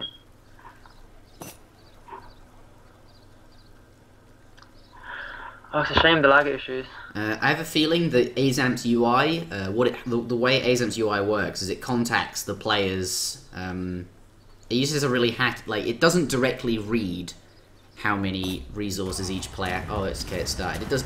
I guess I'll continue talking about the fight here then. We do. Yeah, those cannons. They're going to do a lot of damage versus these since they're all grouped up. I think the monitor's taken out 2 falconets. I'm pretty sure he had 5 there. A monitor? Yeah, the monitor down here. Oh, where did he get... That was a shipment. Holy crap. Was it? No, he made He trained that. He's trained the second one now as well. Oh, wow. I didn't realise that. Right. Wow, the monitor... Yeah. They have an absolutely insane damage. Wait, and watch these cannons just get absolutely flattened. He's going to just eliminate the cannons with offshore support. Yeah, it's crazy. And the Minutemen as well, targeting them. And these 2 cannons behind these walls as well. Yeah. Well, he's just going to move them behind even... This is why he's built all these walls, so he can just retreat further inside his base, and the cannons don't need any sort of protection. There are no more falconets left. They've been completely nullified by these monitors, and the monitors are going to continue to wreak havoc on any opposing army, and they can go ahead and start shelling the colony once there's no army presence left.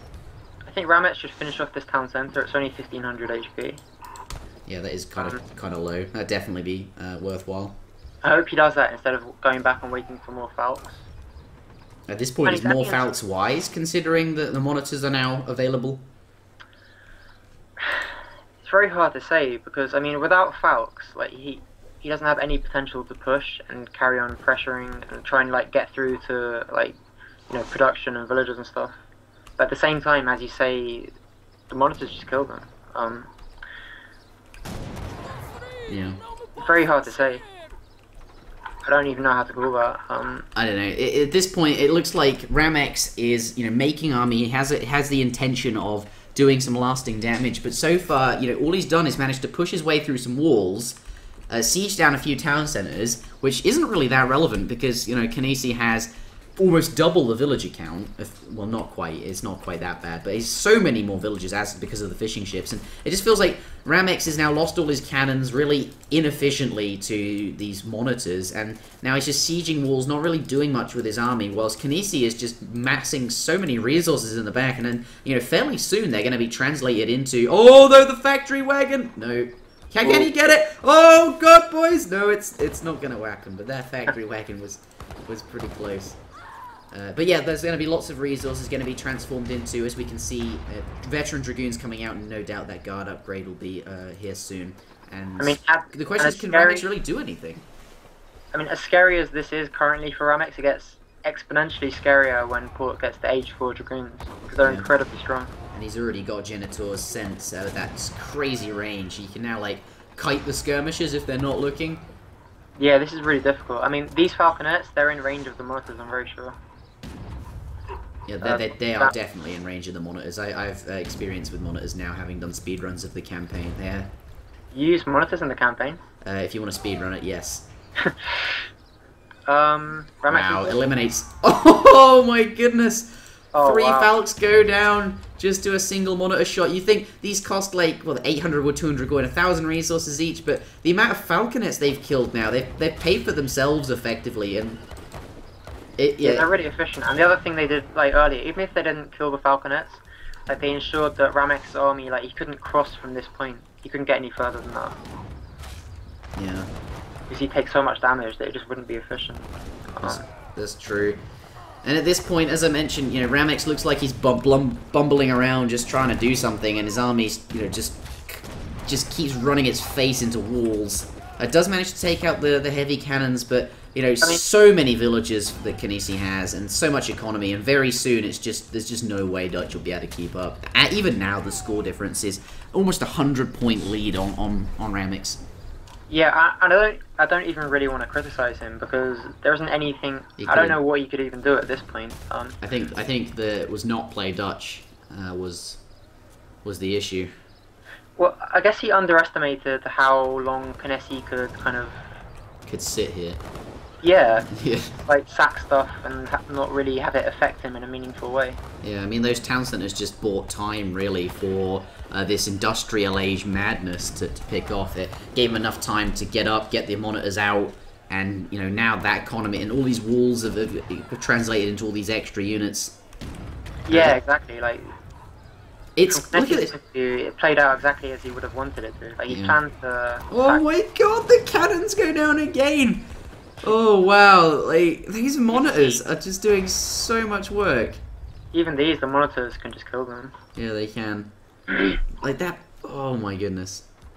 Yeah, look at this. He has 76 villages, 2 factories, 2 town centers, guard dragoons with genitors active, and that is the end of the game. Like Ramex just cannot do anything. There is nothing he can do. And that is the end of the game. Kynesie outplayed him.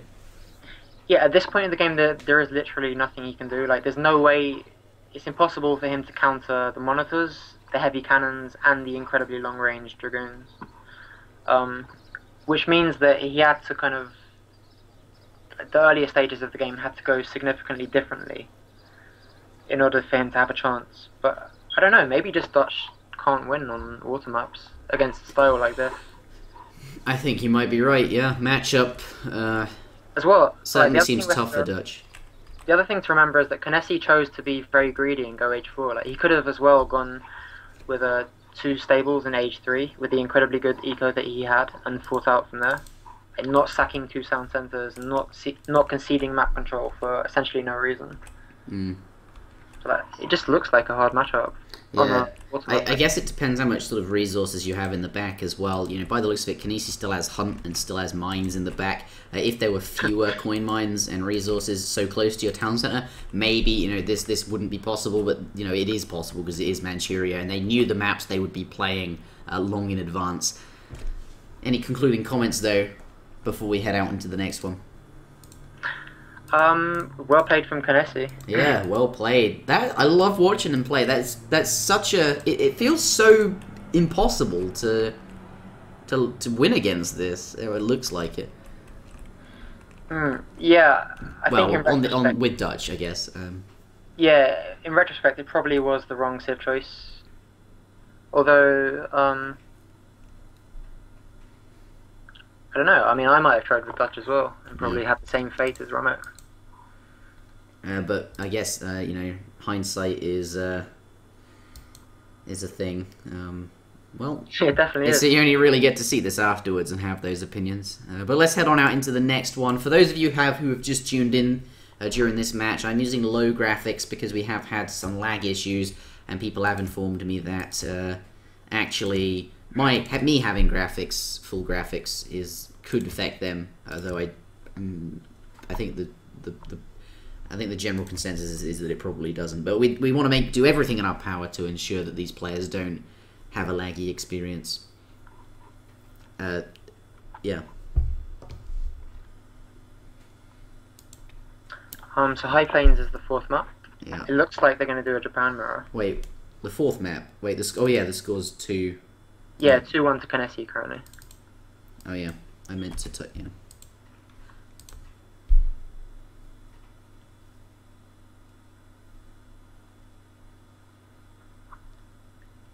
I'll be 1 minute.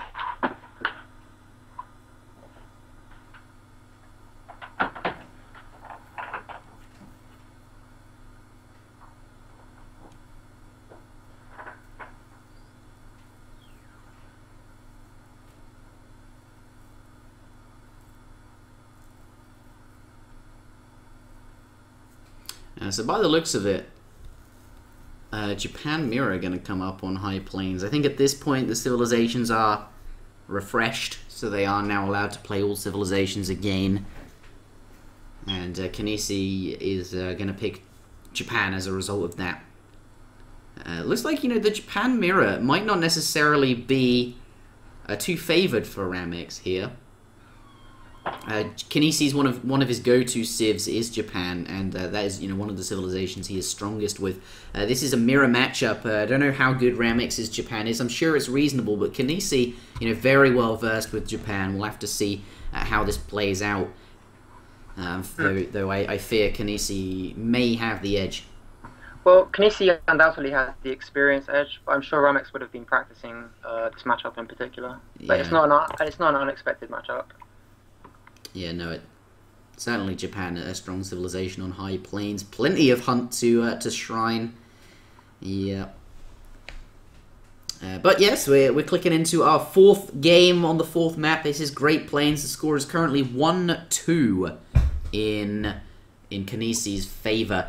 This is match point for Kynesie. It is a best of 5, first to 3 wins. If Kynesie takes this game, he does take the set. Will he be able to do it? Kynesie, here he is, spawning in the north of the map in the colour red. Playing as Japan, as we know. By the looks of it, we have a 200 wood start. This is mirrored. No, 300 wood. There is a third one down here. 300 wood start for both players. So both players going to be fairly happy about that. Going to quite easily get down there, consolate nice and quickly, and have enough wood left over for that early shrine. Yeah, 300 wood is obviously better. Even if it wasn't, though, it is a mirror matchup, and it doesn't make a whole much difference either way. But yeah, both players going to be doing very similar things. What have you noticed? I think Ramex might have. Do you remember like a long time ago, I built my consulate on the wrong side because I thought it spawned on the other side? Yeah. Oh, yeah, I do remember. Yeah, I think he might have done that here. Oh dear, the consulate going up on the wrong side here. Of course, consulate costing 200 wood has 3,500 hit points. It's not the most HP efficient building in the game. That would be the market, which I believe has 2,000 hit points and only costs 100 wood. But this, you know, putting it on the front is definitely very relevant because it's one of the things in the way that your opponent will sort of siege. And putting it on the back there is you know, it's more defendable, but it's not really a building that you're interested in sort of defending.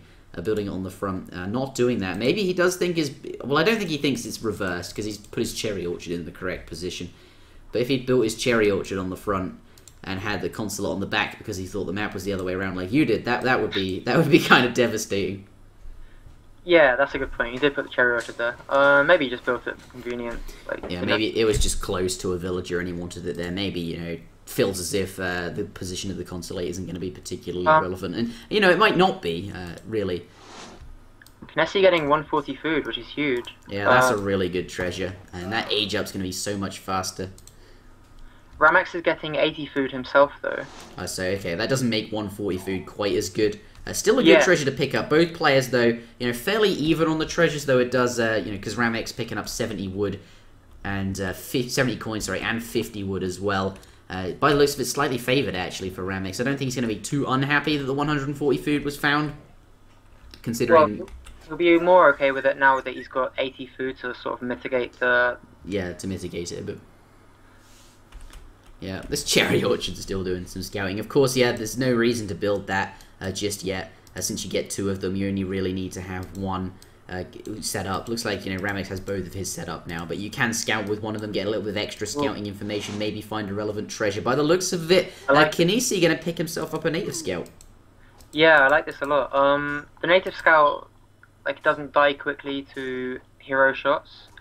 Like, some of the stuff that you can save can be sniped, although not by Japanese heroes. But, this will give him the ability to hunt Ramex's heroes very early in the game. Yeah, can run which around. will annoy him while he's trying to walk around the map and shrine. Yeah, and something Zuta said the other day, if not anything, desensitize your opponent to the sound of the attack horn going off, make it all that little bit more stressful and frustrating, and that, you know, certainly can add up in a game and be relevant. Yeah, like at this point, this early in the game, like 3 minutes, like Ramex already has to worry about the fact that I can get my heroes caught out, and yeah, even smoke screened one of these heroes, you know, straight away by the looks of it. Mate, do you think that was as a result of that scout being nearby? Yeah, definitely, 100%. Yeah, so, you know, forcing that smoke screen ability no longer has that active, forced him to use that, and, you know, that could be relevant.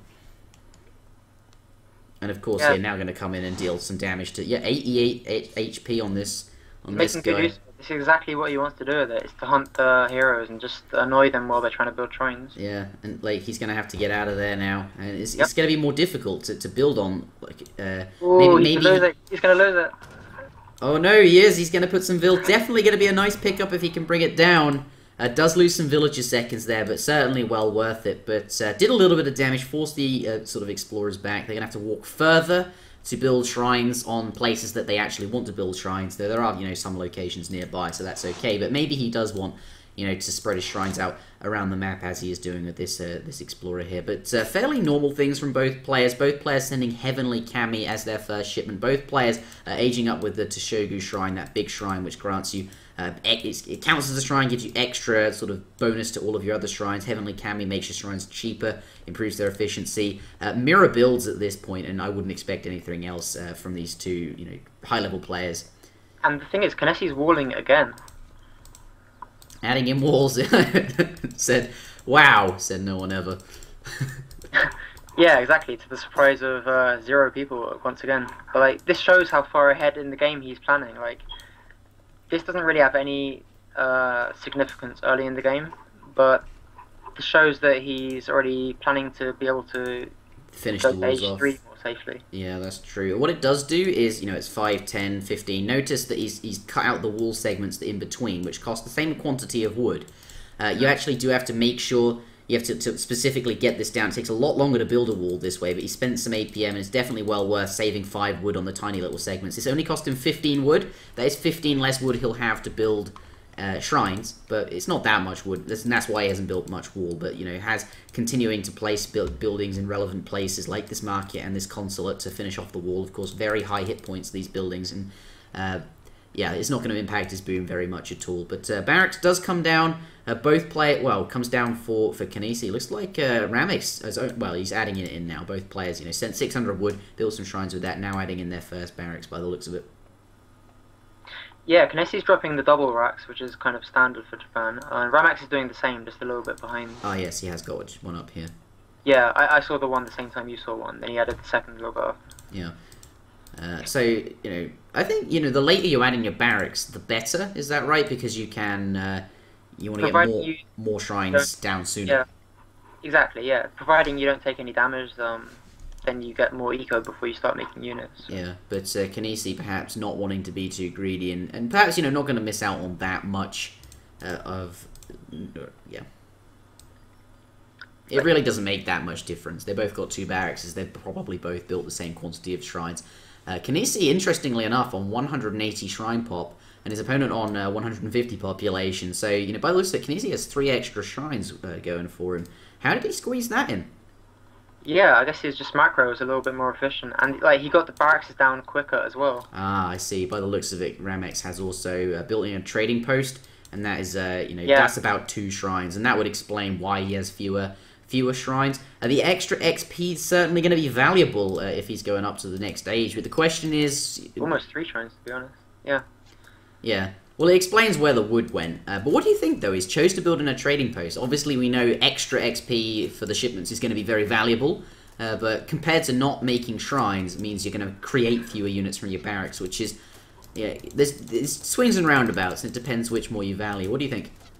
I don't mind the trading post at all. He's not. The only thing I'd say that is that if you want to make the trading post, you'd be better off building it as early as possible. Like, you built it quite late, like 7 minutes. I would have built it like, I don't know, 4 minutes, 5 minutes. Yeah. Because it pays off more. That's true. The longer it's down, the more it pays off. But arguably, building shrines earlier does the exact same thing. But then XP, no, I see what you're saying. I'd still build it sooner. Absolutely. Yeah, although I mean, it's nothing too big. In terms of like building the trade post per se, I don't mind it at all. It's a different way to play. Yeah, it's effectively the same. Like, just extra XP. The extra XP and the extra shipments will counter the extra units that Kynesie might be able to make as a result of having more shrines. It's, you know, very small things like that. But at the moment, we do have a fight going on. Sort of at the moment, it's just a little bit of a skirmish, trying to eke out a little bit of value with these sort of units with the longer range and do a bit of with the best areas have more range. Try and get some shots off. Just pick off the units with low HP. Try to make sure your low HP units don't die, and maximize the value with the obviously extra range and the multipliers that crossbowmen have. Though having said that, these particular bestiaries don't have any multipliers versus infantry for whatever reason. Oh, no, he's going to be okay getting back here. Kynesie's defying my expectations so far. When I saw the wall, I was expecting him to kind of be planning to go age 3 at some point, but he's playing a very aggressive age 2 so far. Yeah, and yeah, he is.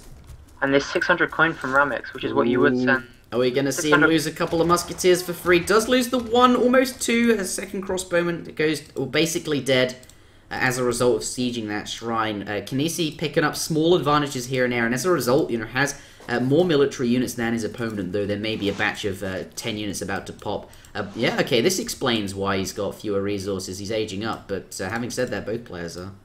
Yeah, they both ship 600 coin at the same time, which you can use either to age up or to make your massing a little bit easier. Like wheels on food and shipping coin. Yeah. Getting big scary batches of Ashi. Yeah, and both players just sitting in the middle of the map, protecting their shrines, trying to eke out small advantages if you've got more units here. And both players feel the need to age up. Is the decision that they've both decided to do. Yeah, aging up has become the standard in this matchup. It didn't used to be. Kind of Blackstar kind of proved that you can age up and you don't lose to a timing push if you do so. And now that's sort of become the meta. Interesting how things are still being sort of optimized this far into the game's life. Yeah, shows how much strategic depth there is. I think so. I think I love AoE 3. There's so much to it.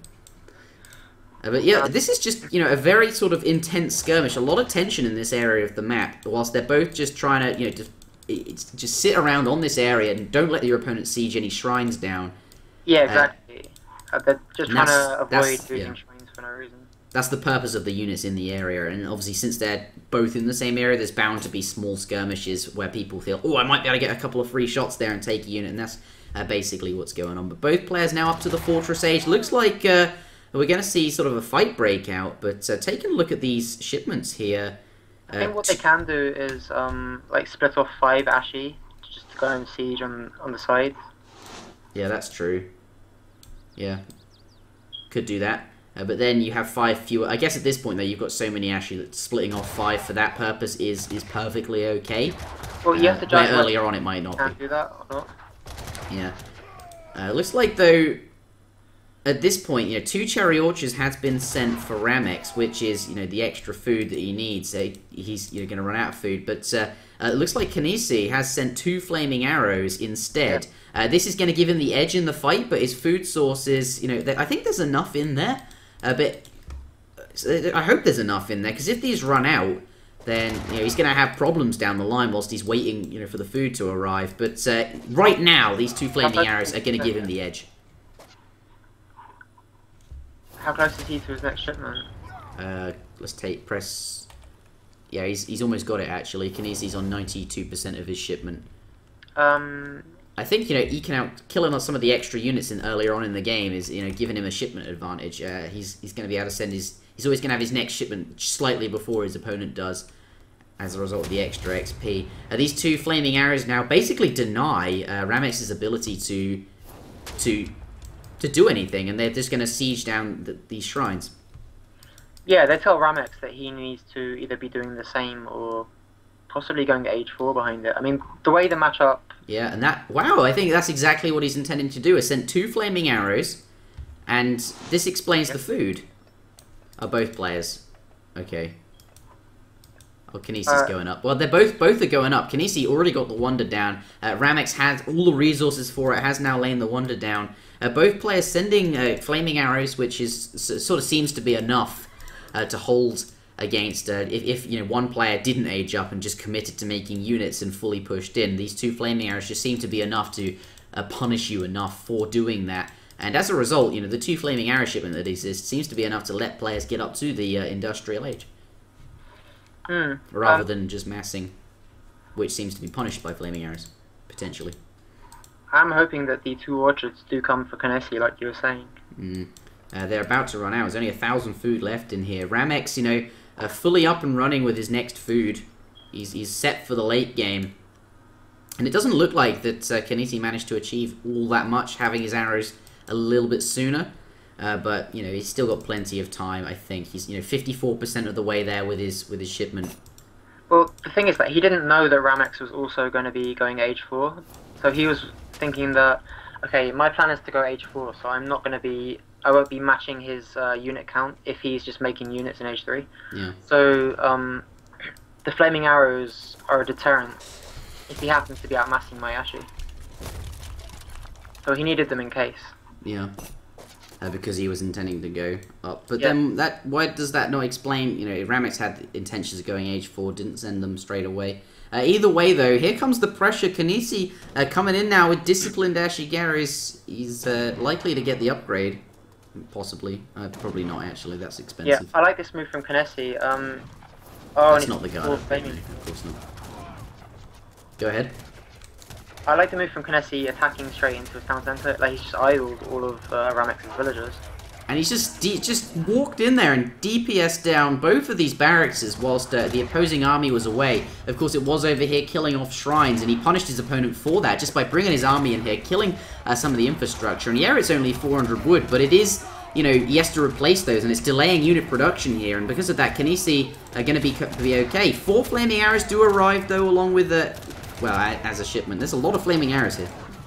A lot of flaming arrows. It comes down to making sure that you are efficiently killing the other guy's flaming arrows. Yeah, unit control is important here. And I do think, you know, that town center is soaking up some of the damage. Actually, though, it just caught... yeah, he's ran out of flaming arrows. Wow.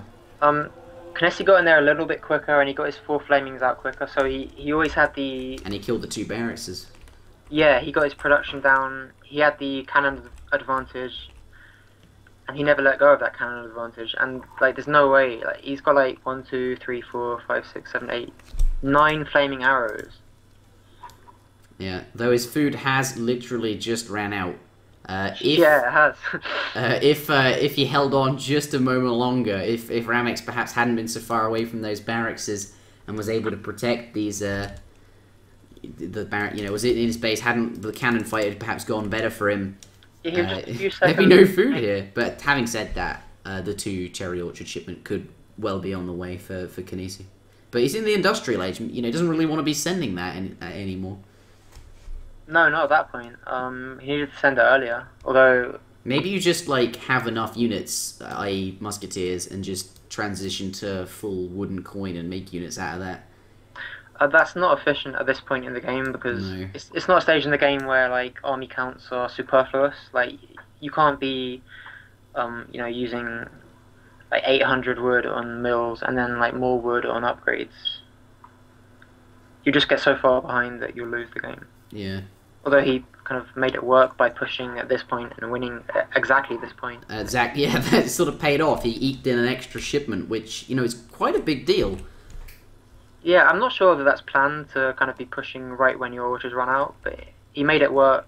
It seems to have worked. I guess you've got all of your shrines on food, and that could help survive for a bit longer. I don't know, it certainly seems like...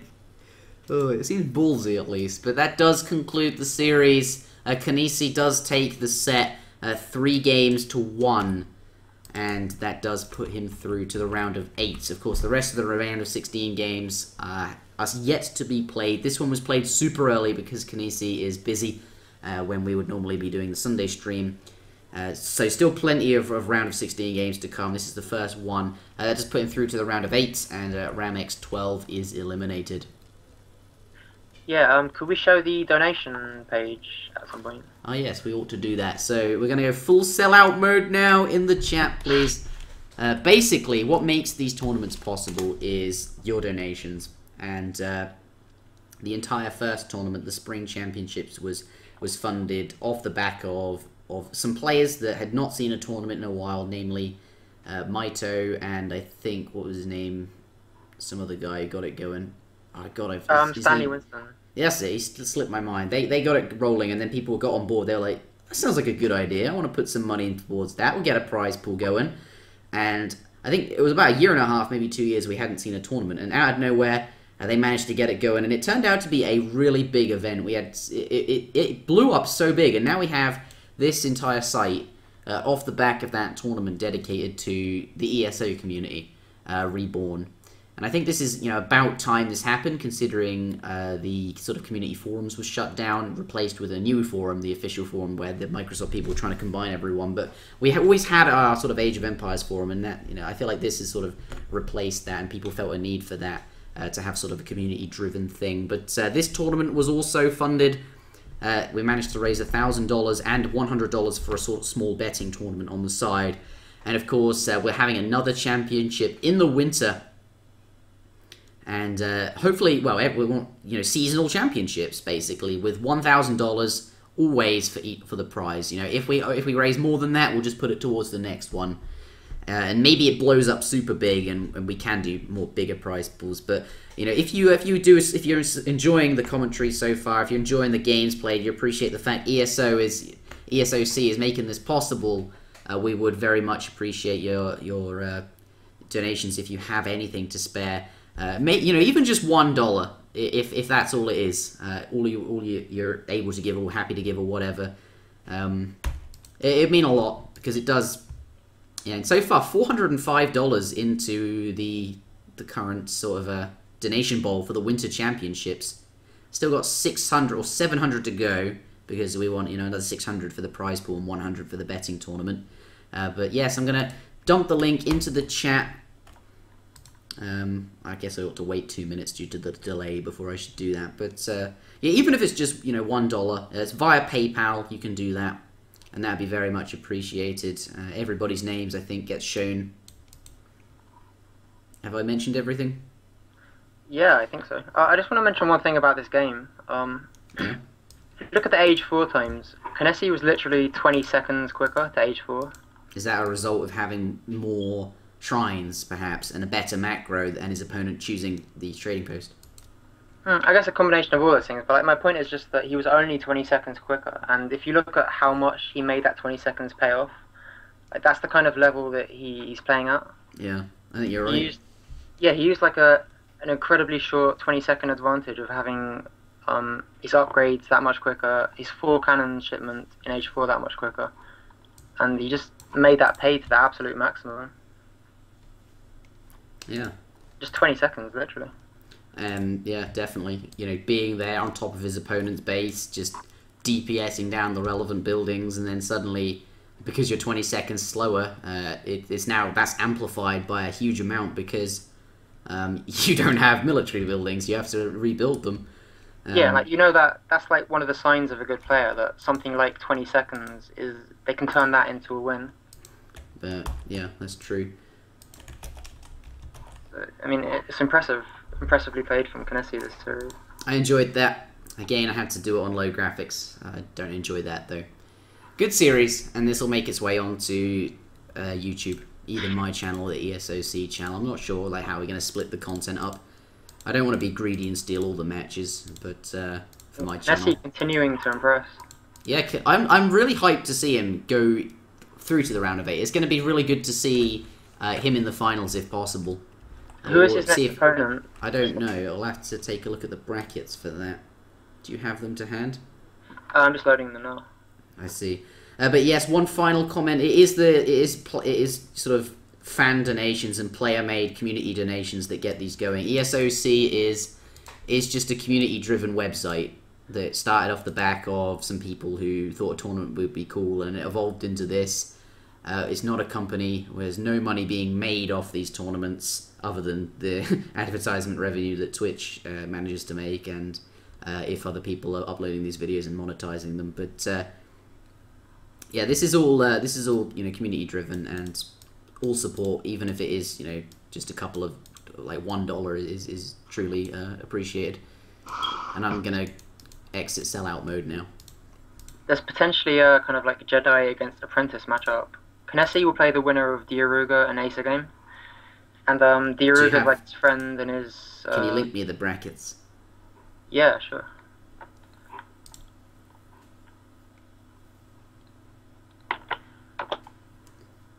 Yeah, Muskie, I really enjoyed casting with you. You just need to get a better mic, and you're good to go. Yeah, I should get a better mic. I'll do that actually. I guess I'll buy one.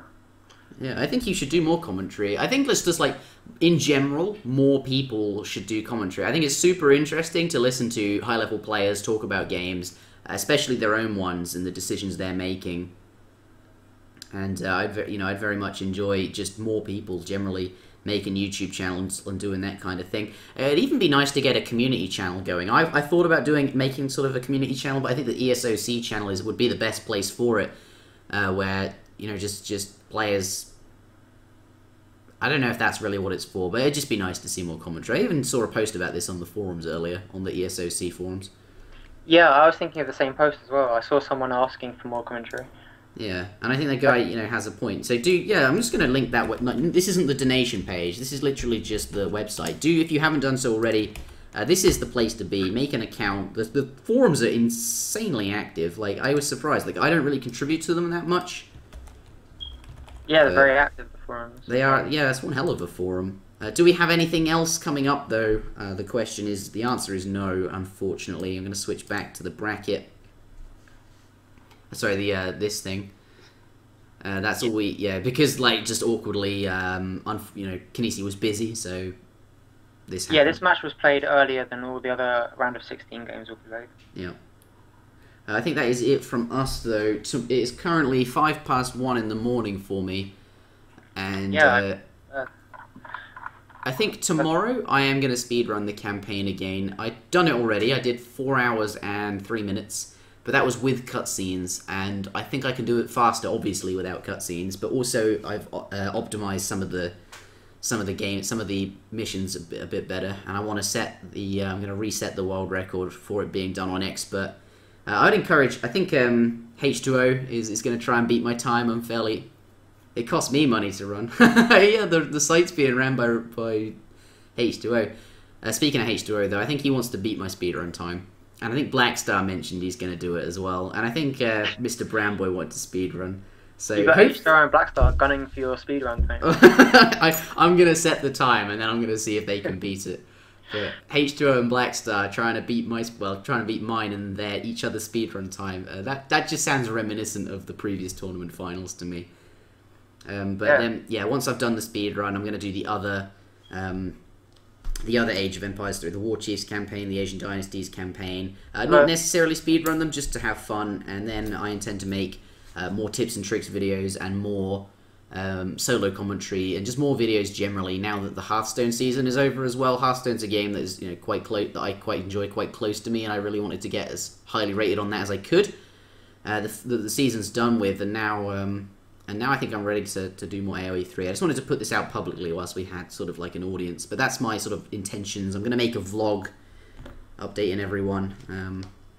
For those of you wondering, where did I get on Hearthstone? I was top 40 for a period of time. I was top 170th today. And then I fell a lot. And I didn't quite make what I was aiming for. But at least I tried. And now I can safely... I want to make more tips and tricks. That is what I want to do most. I reckon I can get lots of those out. There's so many cool tips and tricks videos I could make.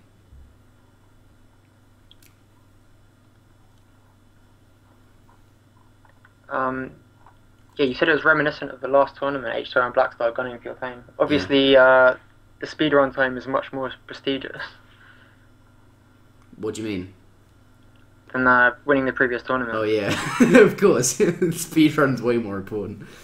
Yeah, I think like the fastest time was set on easy, and it's significantly faster than mine because obviously it's a speed run. You can set it on the difficulty of easy because that makes it easier to do, obviously. But we're no scrubs. We're doing it on the expert setting. Plus, it means you have to optimize the missions yourself. You can't just watch somebody do it. I'm really looking forward to doing that tomorrow. I was going to do it today, but Hearthstone took priority because it was the final day of ladder. I'll try and tune into some to it. I've like literally never played the campaign, so I don't really know what it's like either. Have you? You should play it through first. Like the story is kind of you have to take it with a pinch of salt. You just have to appreciate.